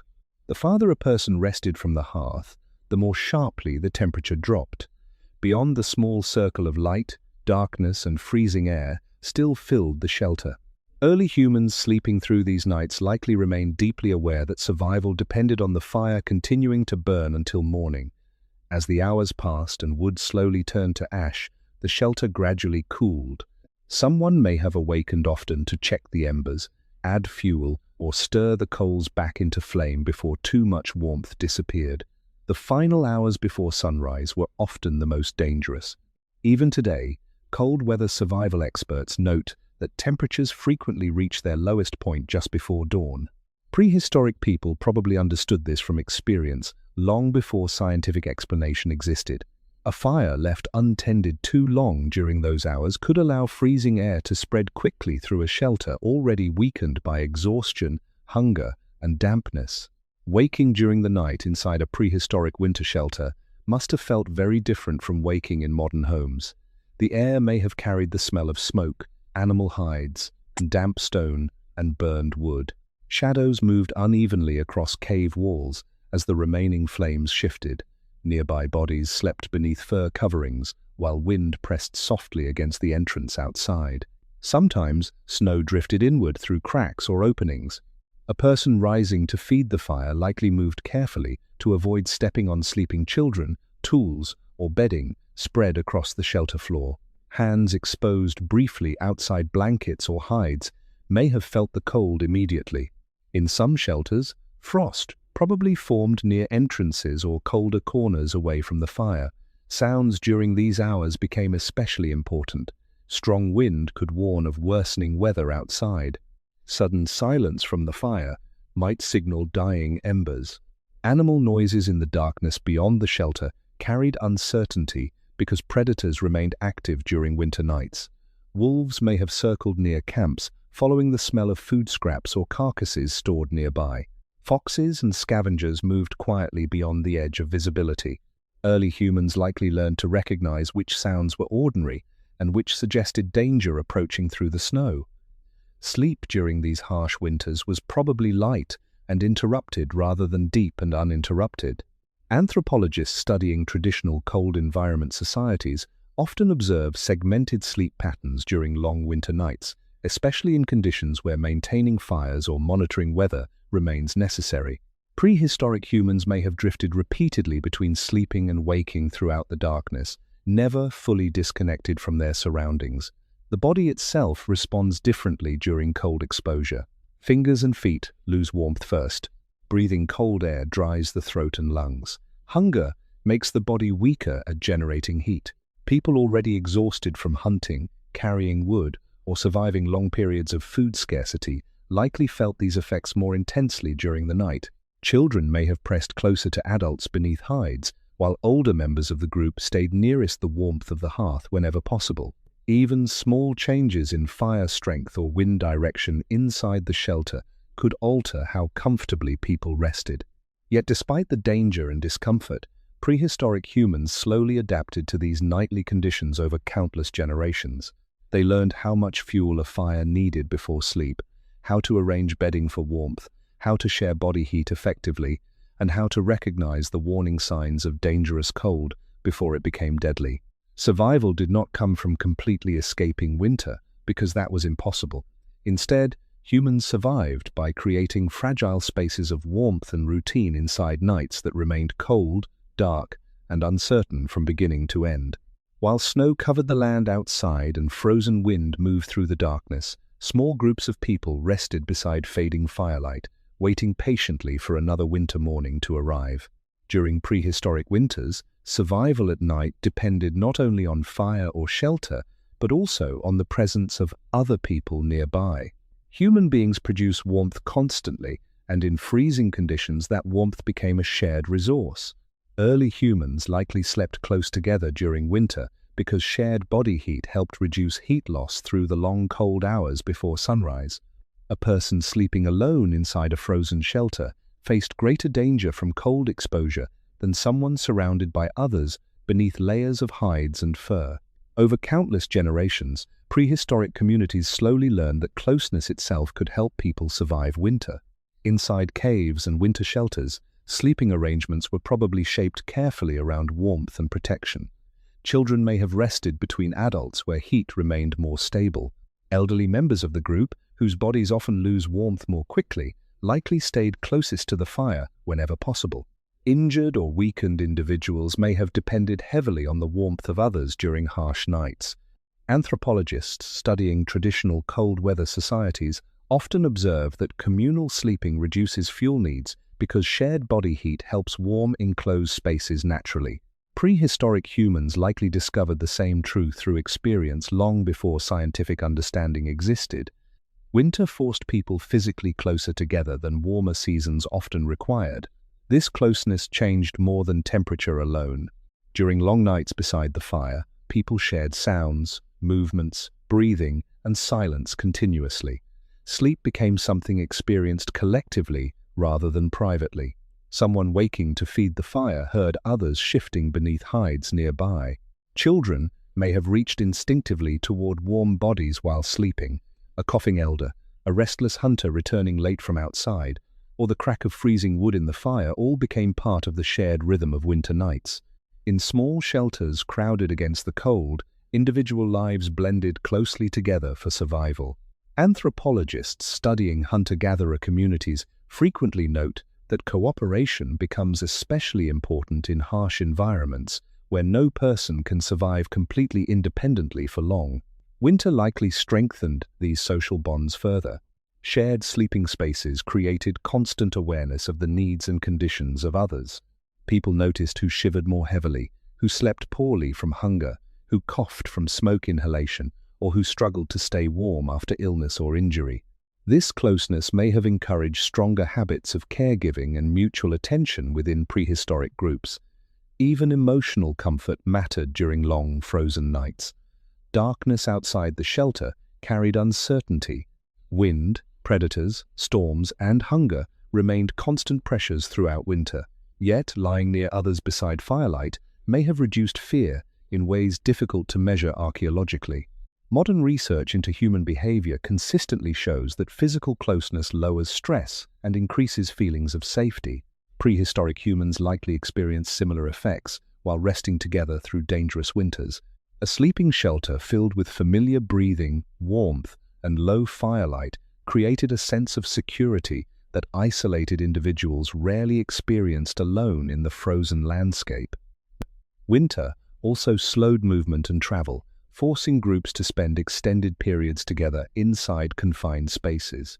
During warmer seasons, hunting, gathering, and migration often spread people across larger areas during the day. But deep winter encouraged stillness. More time was spent indoors, repairing tools, preparing hides, sharing food, tending fires, and resting through darkness. These long periods of proximity may have strengthened communication, memory, storytelling, and emotional connection within small human communities. Some researchers believe harsh winters played an important role in shaping the cooperative nature of human societies because survival depended increasingly on patience, sharing, and social trust. In many ways, prehistoric winter survival was never achieved by individuals alone.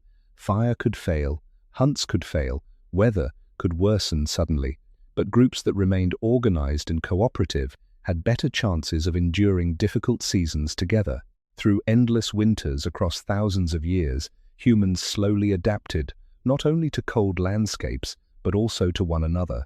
Inside shelters glowing softly with firelight, surrounded by darkness and snow, people learned that warmth could come not only from flames and animal hides, but also from the quiet presence of others resting nearby through the long, frozen night.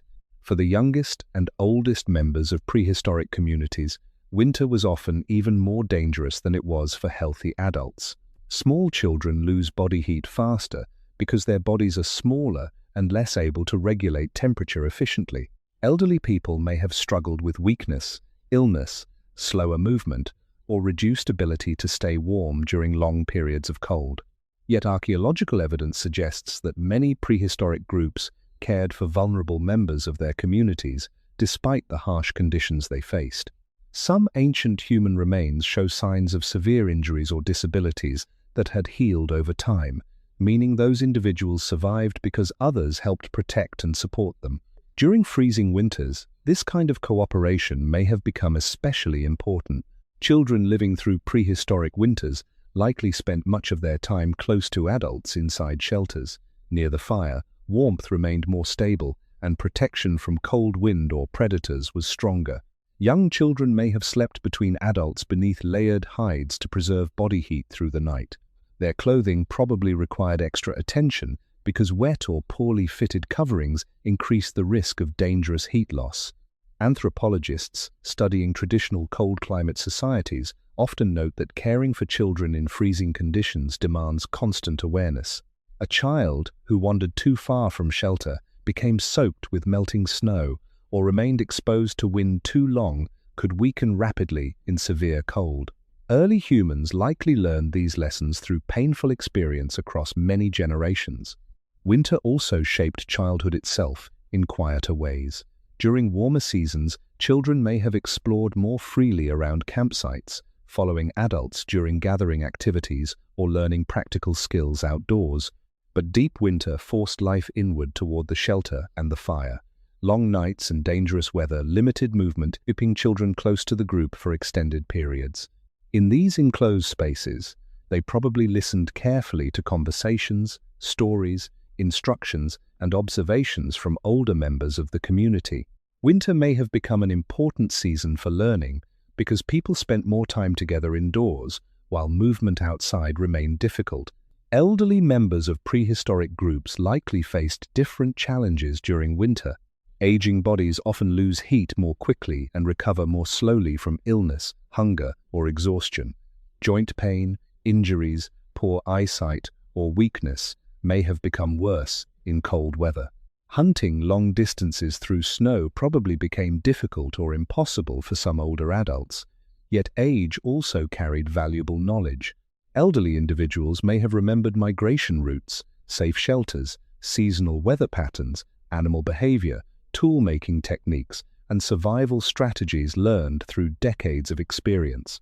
Anthropologists studying hunter-gatherer societies often observe that older community members play important roles as teachers, memory keepers, and advisors even when they can no longer contribute physically in the same ways as younger adults. During winter, this knowledge may have become especially valuable because survival depended heavily on careful planning and accumulated experience. Inside shelters, older adults may have helped prepare hides, repair tools, care for children, maintain fires, or guide younger members through difficult conditions. Winter forced communities to think collectively rather than individually. A child weakened by cold affected the emotional stability of the entire group. An injured elder still carried knowledge that could help others survive future seasons. Cooperation increased the chances that vulnerable people would live through the winter, while their survival strengthened the group in return through social bonds, teaching, and shared memory.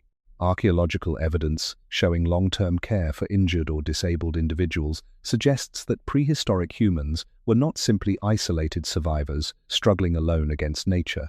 They formed communities where survival often depended on patience, cooperation, and mutual support, especially during the hardest months of the year.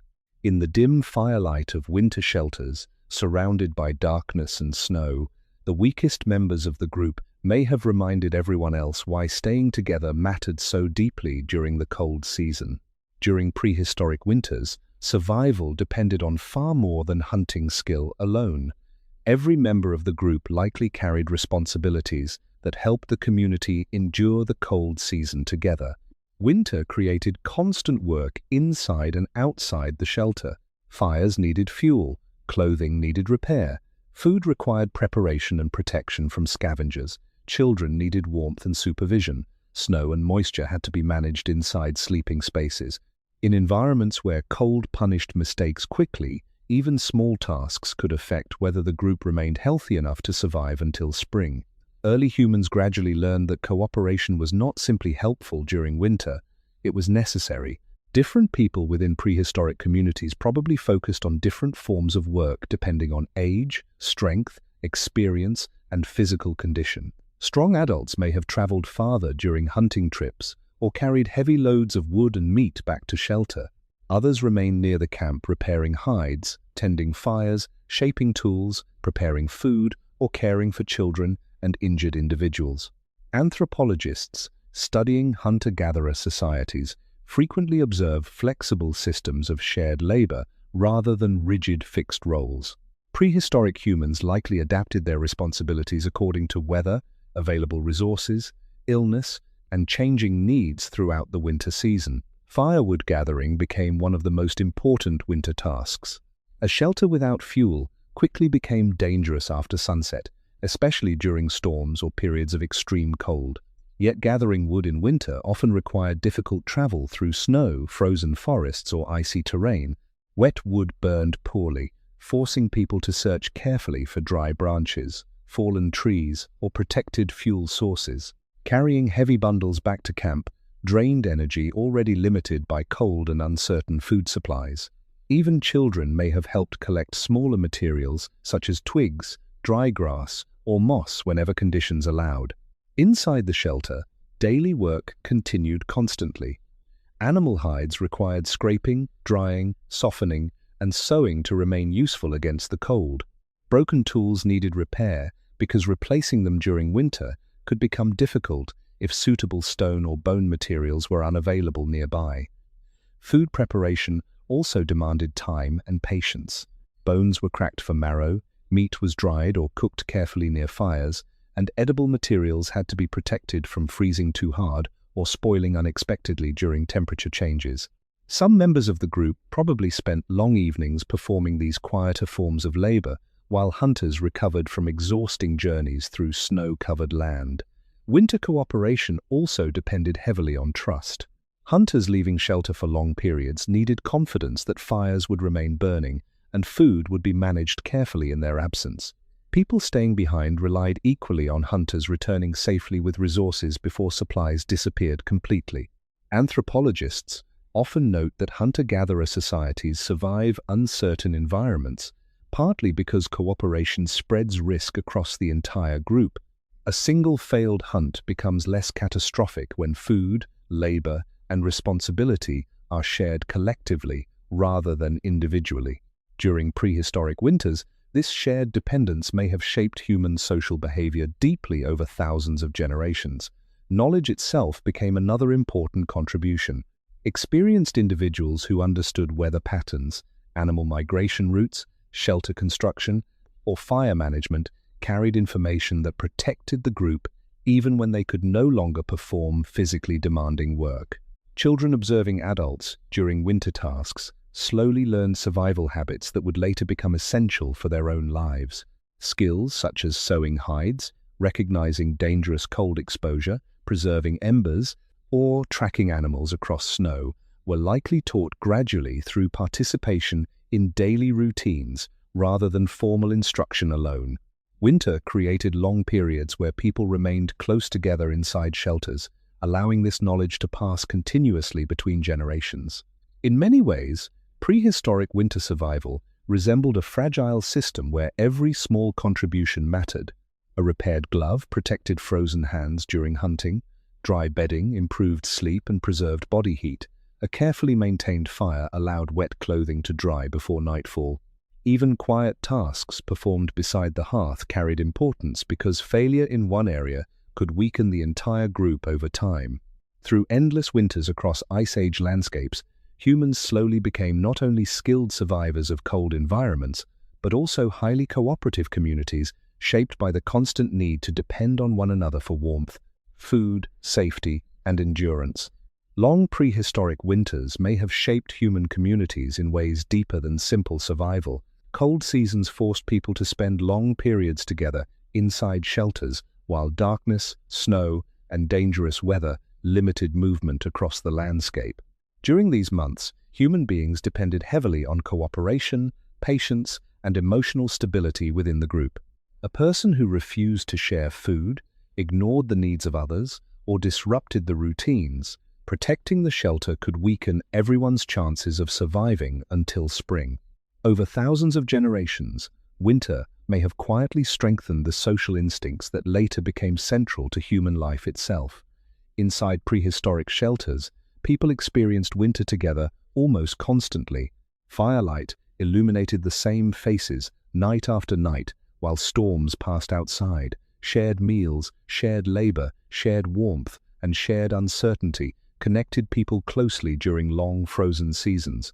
Anthropologists studying hunter-gatherer societies often observe that harsh environments encourage strong social bonds because survival depends less on individual strength and more on reliable cooperation over time. Prehistoric winter conditions likely intensified this pattern. No person could maintain fires, hunt successfully, prepare clothing, care for children, and guard the shelter completely alone for months at a time. Human groups survived because responsibilities, knowledge, and emotional burdens were shared collectively. Storytelling may have become especially important during these winters. Long evenings beside the fire created rare opportunities for uninterrupted conversation and memory sharing. Older members of the community likely described past winters, dangerous hunting experiences, migration routes, animal behavior, and lessons learned through hardship. Children listening nearby absorbed this information gradually, while also learning the emotional values of the group: patience, caution, generosity, courage, and trust. Some anthropologists believe storytelling played a major role in strengthening cooperation because shared stories create common identity and memory within communities. During winter, when movement slowed and darkness lasted longer, these spoken traditions may have become even more central to human social life. Emotional support itself likely mattered more than prehistoric evidence can easily reveal. Fear, exhaustion, grief, and uncertainty were unavoidable parts of Ice Age survival. Hunts failed, illness spread, children died. Severe cold injured or weakened people despite every effort to protect them. Yet human beings continued surviving these conditions generation after generation, partly because social connection reduced despair and encouraged resilience. Modern psychological research consistently shows that strong social bonds improve survival during stressful or dangerous conditions. Prehistoric humans likely experienced similar emotional effects long before anyone understood them scientifically. Simply knowing that others remained nearby beside the fire may have helped people endure hunger, cold, and fear more effectively than isolation ever could. Winter also demanded patience in ways warmer seasons often did not. Hunting opportunities could disappear for days during storms. Food sometimes needed rationing carefully. Firewood gathering became exhausting. People spent long hours repairing tools, sewing hides, tending fires, and waiting for weather to improve. In such conditions, emotional conflict within the group could become dangerous. Communities that maintained cooperation and stability likely survived difficult winters more successfully than groups divided by constant tension or distrust. Over immense stretches of time, These seasonal pressures may have influenced the development of human empathy, communication, and social organization itself. Archaeological discoveries suggest that prehistoric humans often cared for injured, elderly, or disabled individuals who could not survive alone. Winter conditions make this especially meaningful because supporting vulnerable people required sacrifice from the rest of the group during periods when resources were already limited. Yet communities continued doing so. This suggests that prehistoric survival was never based purely on physical strength. Human beings endured freezing winters partly because they became deeply social creatures capable of cooperation far beyond immediate self-interest. In the darkness of ancient winter shelters, surrounded by snow and fading firelight, people learned not only how to survive the cold, but also how to remain connected to one another through fear, hardship, and uncertainty. The frozen seasons of prehistory may have helped shape the human need for companionship itself, quietly teaching generation after generation that survival became easier when warmth, work, and hope were shared together. For prehistoric humans, winter was never simply cold. It was a season filled with constant dangers that could appear suddenly and spread through an entire group very quickly. A failed hunt, a damaged shelter, a severe storm, or a weakening fire could slowly turn an already difficult winter into a deadly one. Early humans survived freezing seasons not because winter became safe, but because they learned to recognize danger early and respond carefully whenever possible. Even then, many winters likely brought loss, illness, injury, and death, despite every effort to prevent them. One of the greatest dangers was exposure to extreme cold itself. Human bodies lose heat continuously, especially in freezing wind, wet clothing, or deep snow.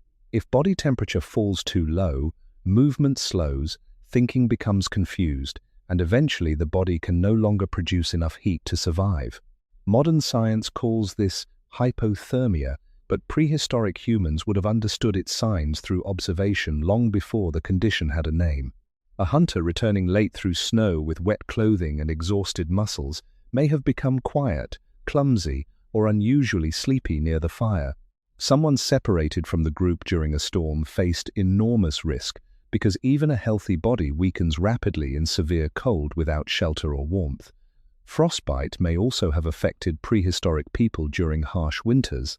Fingers, toes, ears, and noses are especially vulnerable because the body reduces blood flow to outer areas in extreme cold to protect vital organs. Hunters spending long periods outdoors likely experienced numbness, pain, or tissue damage during severe conditions. Even minor cold injuries could become serious because infections were difficult to treat in prehistoric environments. A damaged foot or frozen fingers reduced a person's ability to hunt, gather fuel, repair tools, or travel safely across winter terrain. Winter storms created another major threat. Heavy snowfall and strong wind could make travel nearly impossible for days at a time. Tracks disappeared beneath fresh snow. Familiar landmarks became difficult to recognize. Visibility dropped sharply during blowing snow, increasing the danger of becoming lost even near known territory. Some prehistoric groups may have remained inside shelters for long periods, waiting for dangerous weather to pass, while carefully rationing food and fuel. Storms also placed physical stress on shelters themselves.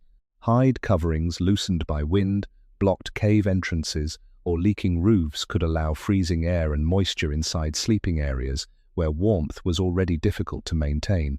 Illness likely spread more easily during winter as well. People spent extended periods crowded together inside enclosed shelters filled with smoke, dampness, and limited ventilation. Respiratory problems caused by smoke inhalation may have been common, especially among children and older adults. Cuts, infections, or untreated injuries became harder to recover from when the body was weakened by cold and hunger. Archaeologists studying prehistoric skeletons have found evidence of healed injuries, but also signs of chronic physical stress that likely became worse during difficult winters. Even simple illnesses that modern medicine treats easily today may have carried serious risks in Ice Age conditions. Injuries from hunting or daily work became especially dangerous during winter. A broken bone, deep cut, or twisted ankle could prevent a person from traveling or helping maintain the shelter. In warm seasons, injured individuals might survive more easily while food remained abundant and movement was less difficult. But during winter, weakness increased vulnerability quickly. A hunter unable to walk through snow or gather wood placed greater strain on the rest of the group, whose own energy and food supplies were already limited. Despite all these dangers, prehistoric humans continued surviving winter generation after generation. They adapted through caution, cooperation, observation, and routines built from countless past experiences with cold environments, yet survival was never guaranteed. Every winter carried uncertainty because nature remained unpredictable no matter how skilled people became.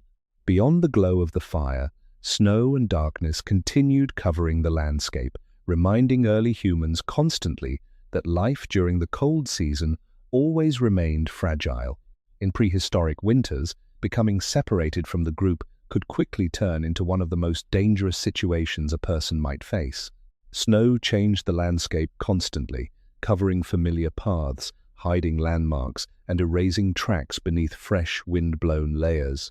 During storms or low light, even experienced hunters may have struggled to recognize territory they normally understood well. Unlike warmer seasons, winter offered very little margin for error. A person lost in freezing conditions without shelter, fire, or companions could weaken rapidly from cold exposure and exhaustion long before finding safety again. Early humans likely carried a deep awareness of this danger whenever they traveled across snowy landscapes. Snow created a strange kind of silence and emptiness across the land. Forests sounded quieter beneath heavy snow. Open plains stretched white in every direction, making distances difficult to judge.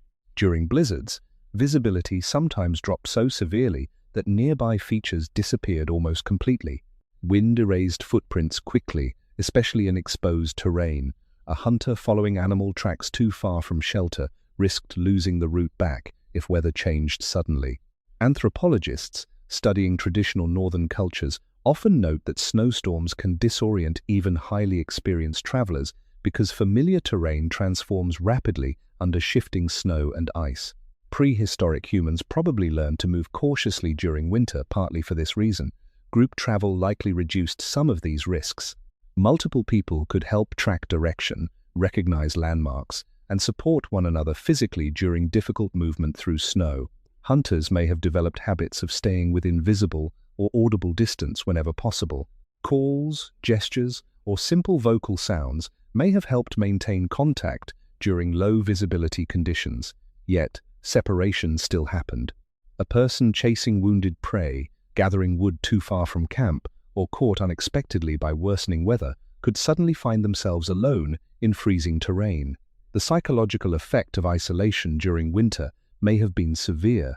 Beyond the shelter, darkness arrived early, temperatures dropped rapidly, and silence spread across the frozen landscape. A lone individual, losing direction in snow, faced not only physical danger but growing fear as energy decreased and cold intensified. Early humans likely depended heavily on memory and observation to navigate winter environments.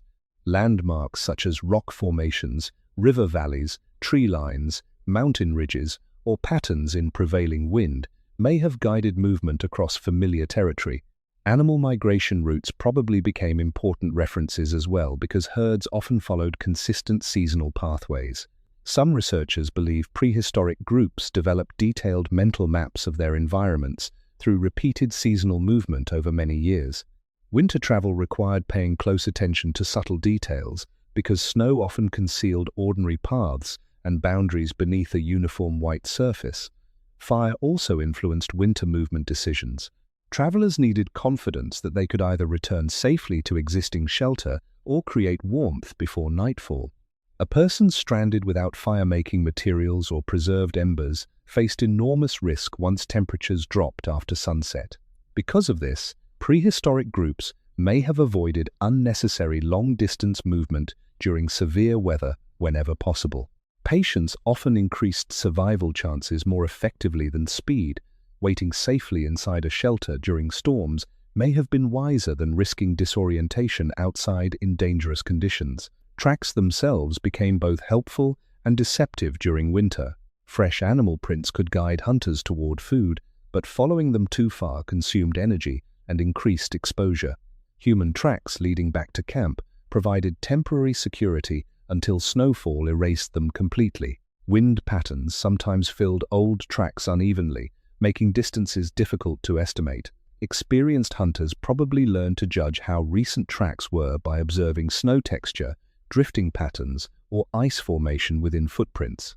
These small observational skills may have saved lives repeatedly during prehistoric winters.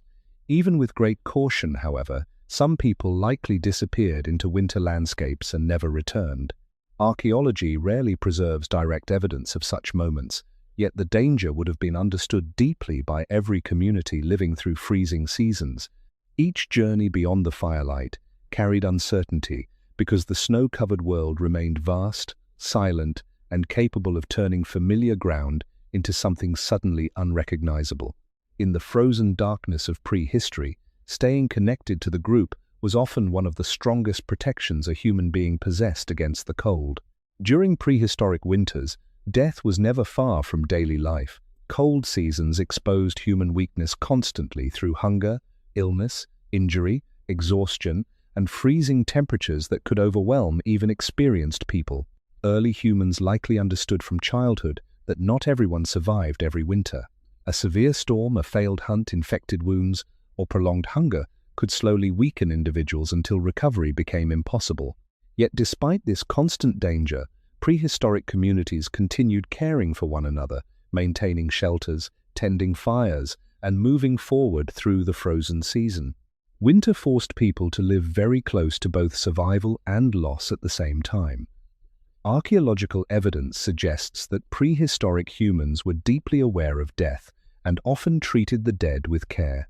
Some ancient burial sites show bodies placed intentionally with tools, pigments, animal remains, or arranged positions, indicating that human communities likely developed emotional and symbolic responses to death long before written history existed.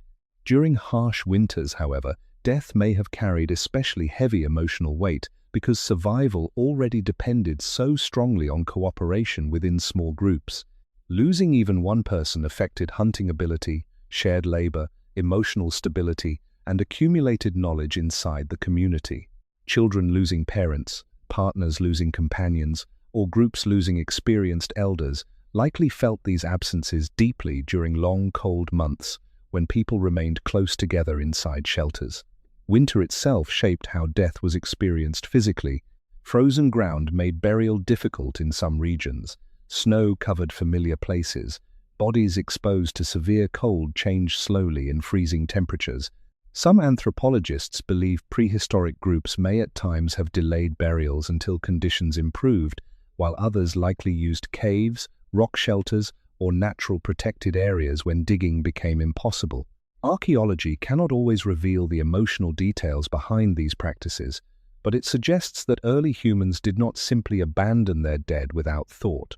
Even under severe environmental pressure, communities often invested time and effort into caring for the bodies of those who died. The emotional atmosphere inside a winter shelter after a death may have been difficult and quiet. Fires still needed tending. Food still needed gathering. Children still required care. Yet grief likely remained present beside these daily survival tasks. In small prehistoric communities, every individual played visible roles in group life. A missing voice, sleeping place, or familiar routine would have been noticed constantly during the long nights of winter. Anthropologists studying traditional societies often observe that mourning becomes intertwined with practical survival during harsh environmental conditions, because life cannot pause completely even during loss. Prehistoric humans likely faced similar realities. Winter also revealed how fragile life could be despite experience and preparation. A skilled hunter could fall through ice. An illness spreading through the shelter might weaken several people at once. A child exposed to cold too long could fail to recover. Hunger sometimes reduced the body's ability to survive infections or injuries that otherwise might heal. In environments where warmth, food, and safety were always uncertain, survival often depended partly on luck, alongside skill and cooperation. Early humans probably understood this unpredictability deeply through repeated experience across generations. Yet one of the most remarkable truths about prehistoric winter survival is that human communities continued enduring despite these hardships. They continued raising children, sharing food, repairing shelters, telling stories, and caring for one another through endless cycles of cold seasons. Archaeological evidence showing long-term care for injured or elderly individuals suggests that compassion remained present even in environments where survival was extremely difficult. Human beings did not survive Ice Age winters because they eliminated suffering or danger. They survived because they adapted emotionally and socially to living beside those realities without surrendering completely to fear. In the dim firelight of prehistoric shelters, surrounded by snow, smoke, and darkness, people learned that life could remain meaningful even while uncertainty and loss existed close beside them. Winter reminded early humans constantly that survival was fragile, temporary, and shared together from one season to the next. Over thousands of years, prehistoric winters may have shaped human beings more deeply than almost any other natural challenge. Cold seasons influenced where people traveled, how they built shelters, how they shared food, how they cared for children, and how they cooperated with one another inside small communities struggling to survive.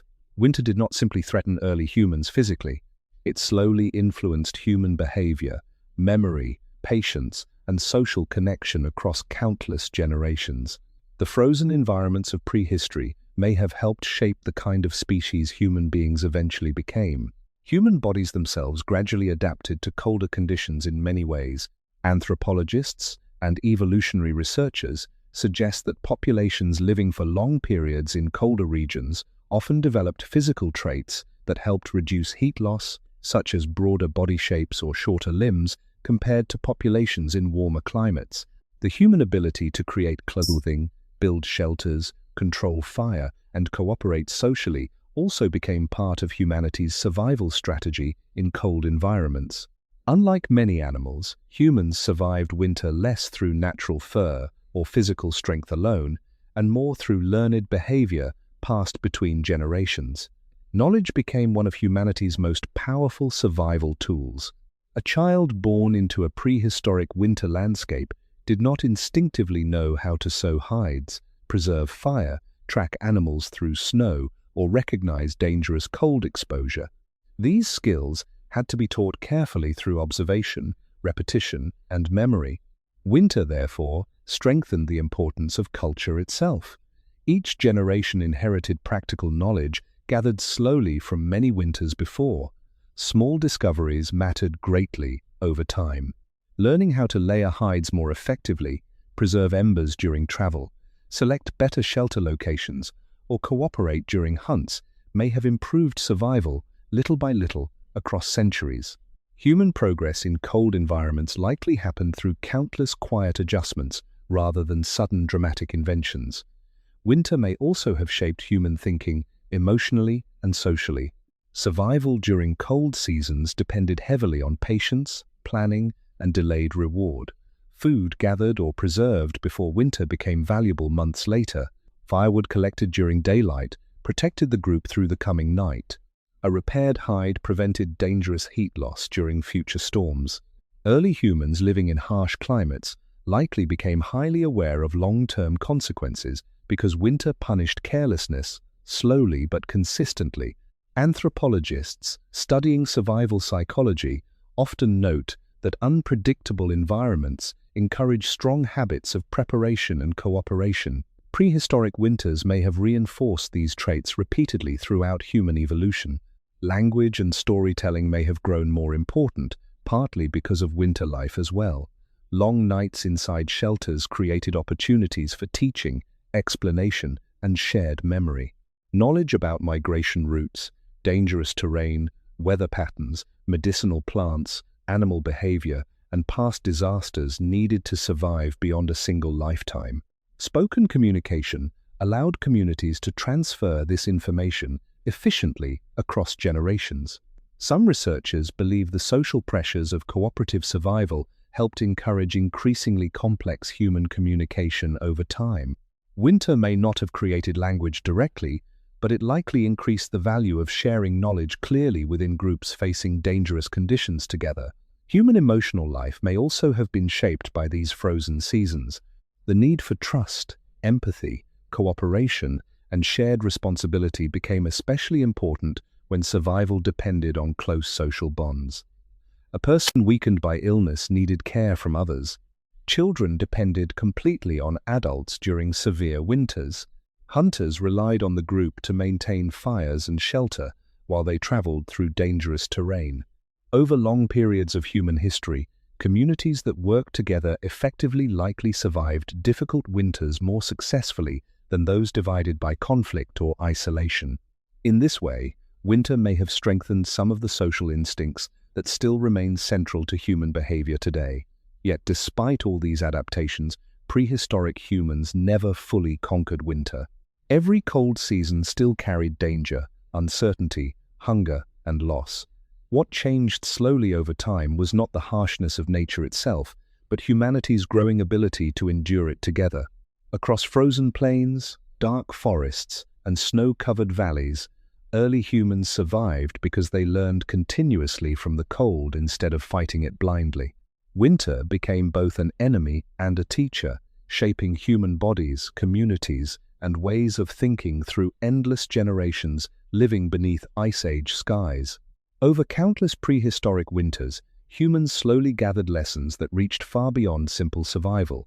Each cold season forced people to observe the world carefully, remember what worked, and pass that knowledge forward before it disappeared.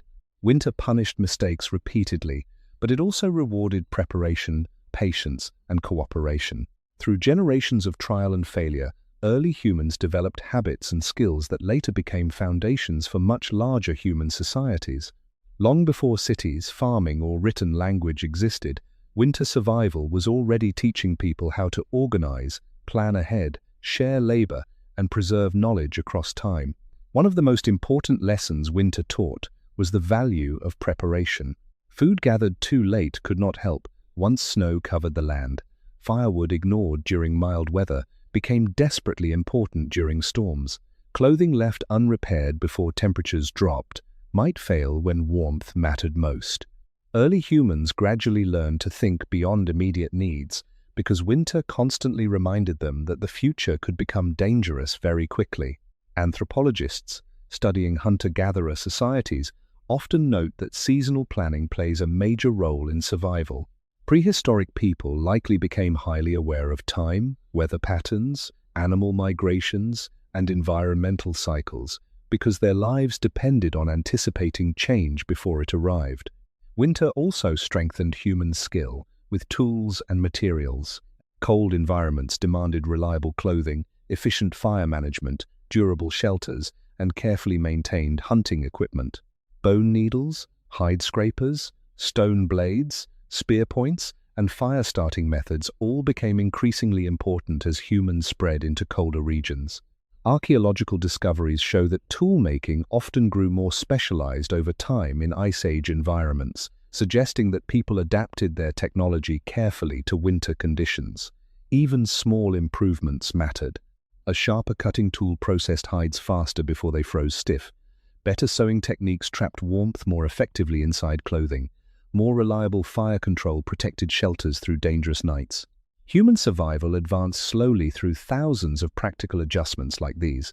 Winter may also have strengthened long-term memory and teaching traditions within human groups. Knowledge about dangerous storms, safe shelter locations, frozen river crossings, or seasonal hunting routes needed to survive beyond a single lifetime. Older individuals who remembered previous winters carried valuable information that younger generations depended upon. Storytelling, observation, and repeated instruction likely became essential survival tools during cold seasons when mistakes carried severe consequences. Some researchers believe that human culture itself expanded partly because environmental challenges required increasingly detailed communication between generations. Winter made memory valuable because forgetting important lessons could become deadly. Cooperation also deepened through these experiences. Prehistoric humans learned that groups surviving harsh winters successfully were often those capable of sharing resources, dividing labor, caring for vulnerable members, and maintaining trust during difficult periods. Hunting required coordination. Shelter maintenance required teamwork. Food sharing protected the group against unpredictable shortages. Over many generations, these survival pressures may have strengthened human tendencies towards social organization, empathy, and collective responsibility.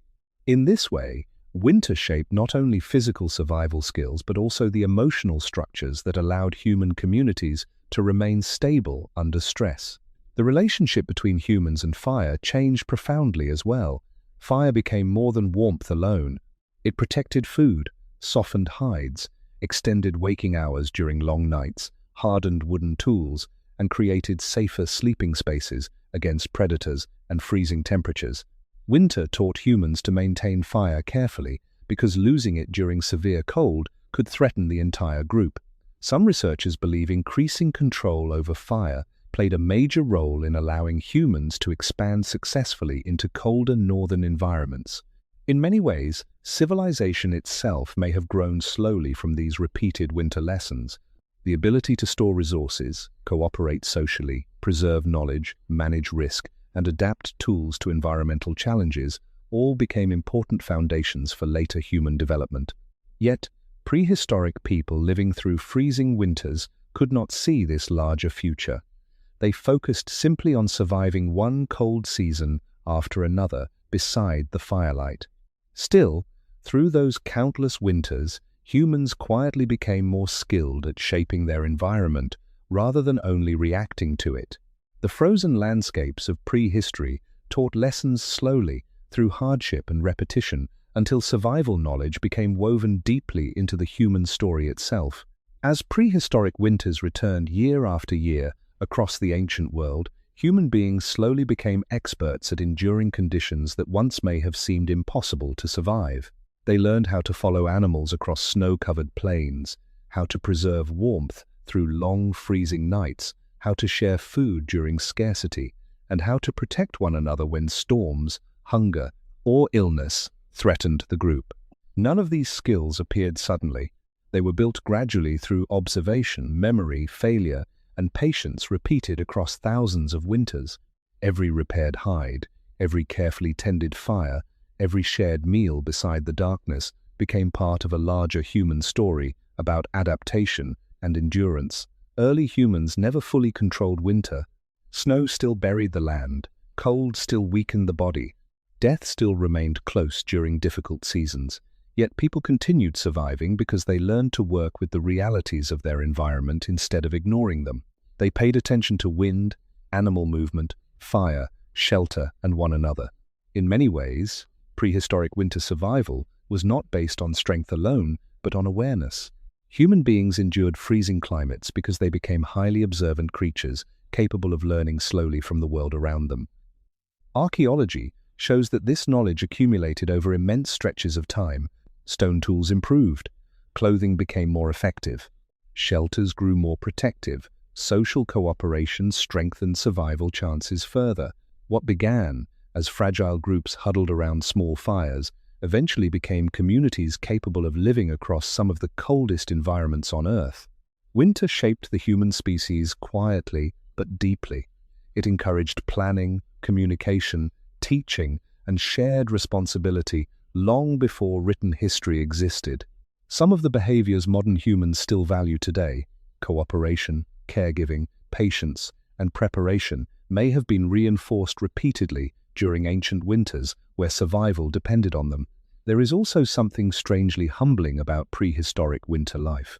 Modern people often live surrounded by walls, electricity, stored food, and constant warmth without thinking very much about how fragile human survival once was. But for most of human history, winter demanded daily attention.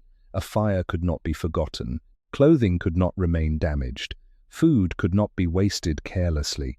The natural world remained close enough to shape every decision people made from morning until night.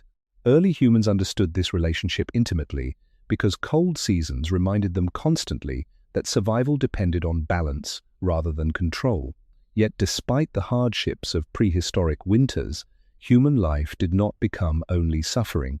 Even during freezing nights, people still told stories beside fires. Parents still protected children beneath shared blankets of fur.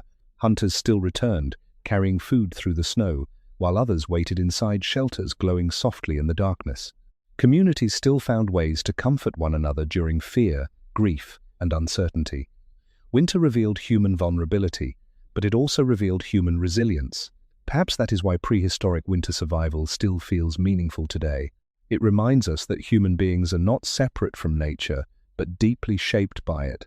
The skills that allowed ancient people to endure freezing seasons were not based on perfection or complete safety. They were based on cooperation, adaptation, and the willingness to continue learning even in difficult conditions. Across thousands of years, generation after generation passed these lessons forward quietly until humanity became capable of surviving far beyond the warm environments where the species first began. Somewhere in the distant past, during a long winter night beneath Ice Age skies, a small group of humans may have rested together beside a fading fire while snow drifted silently outside their shelter. They could not know that their patience, knowledge, and endurance would eventually help shape the future of the entire human species. And perhaps the strangest question is not how they survived those freezing winters at all, but how much of who we are today was still being formed there, quietly waiting beside the fire in the cold and darkness of the ancient world.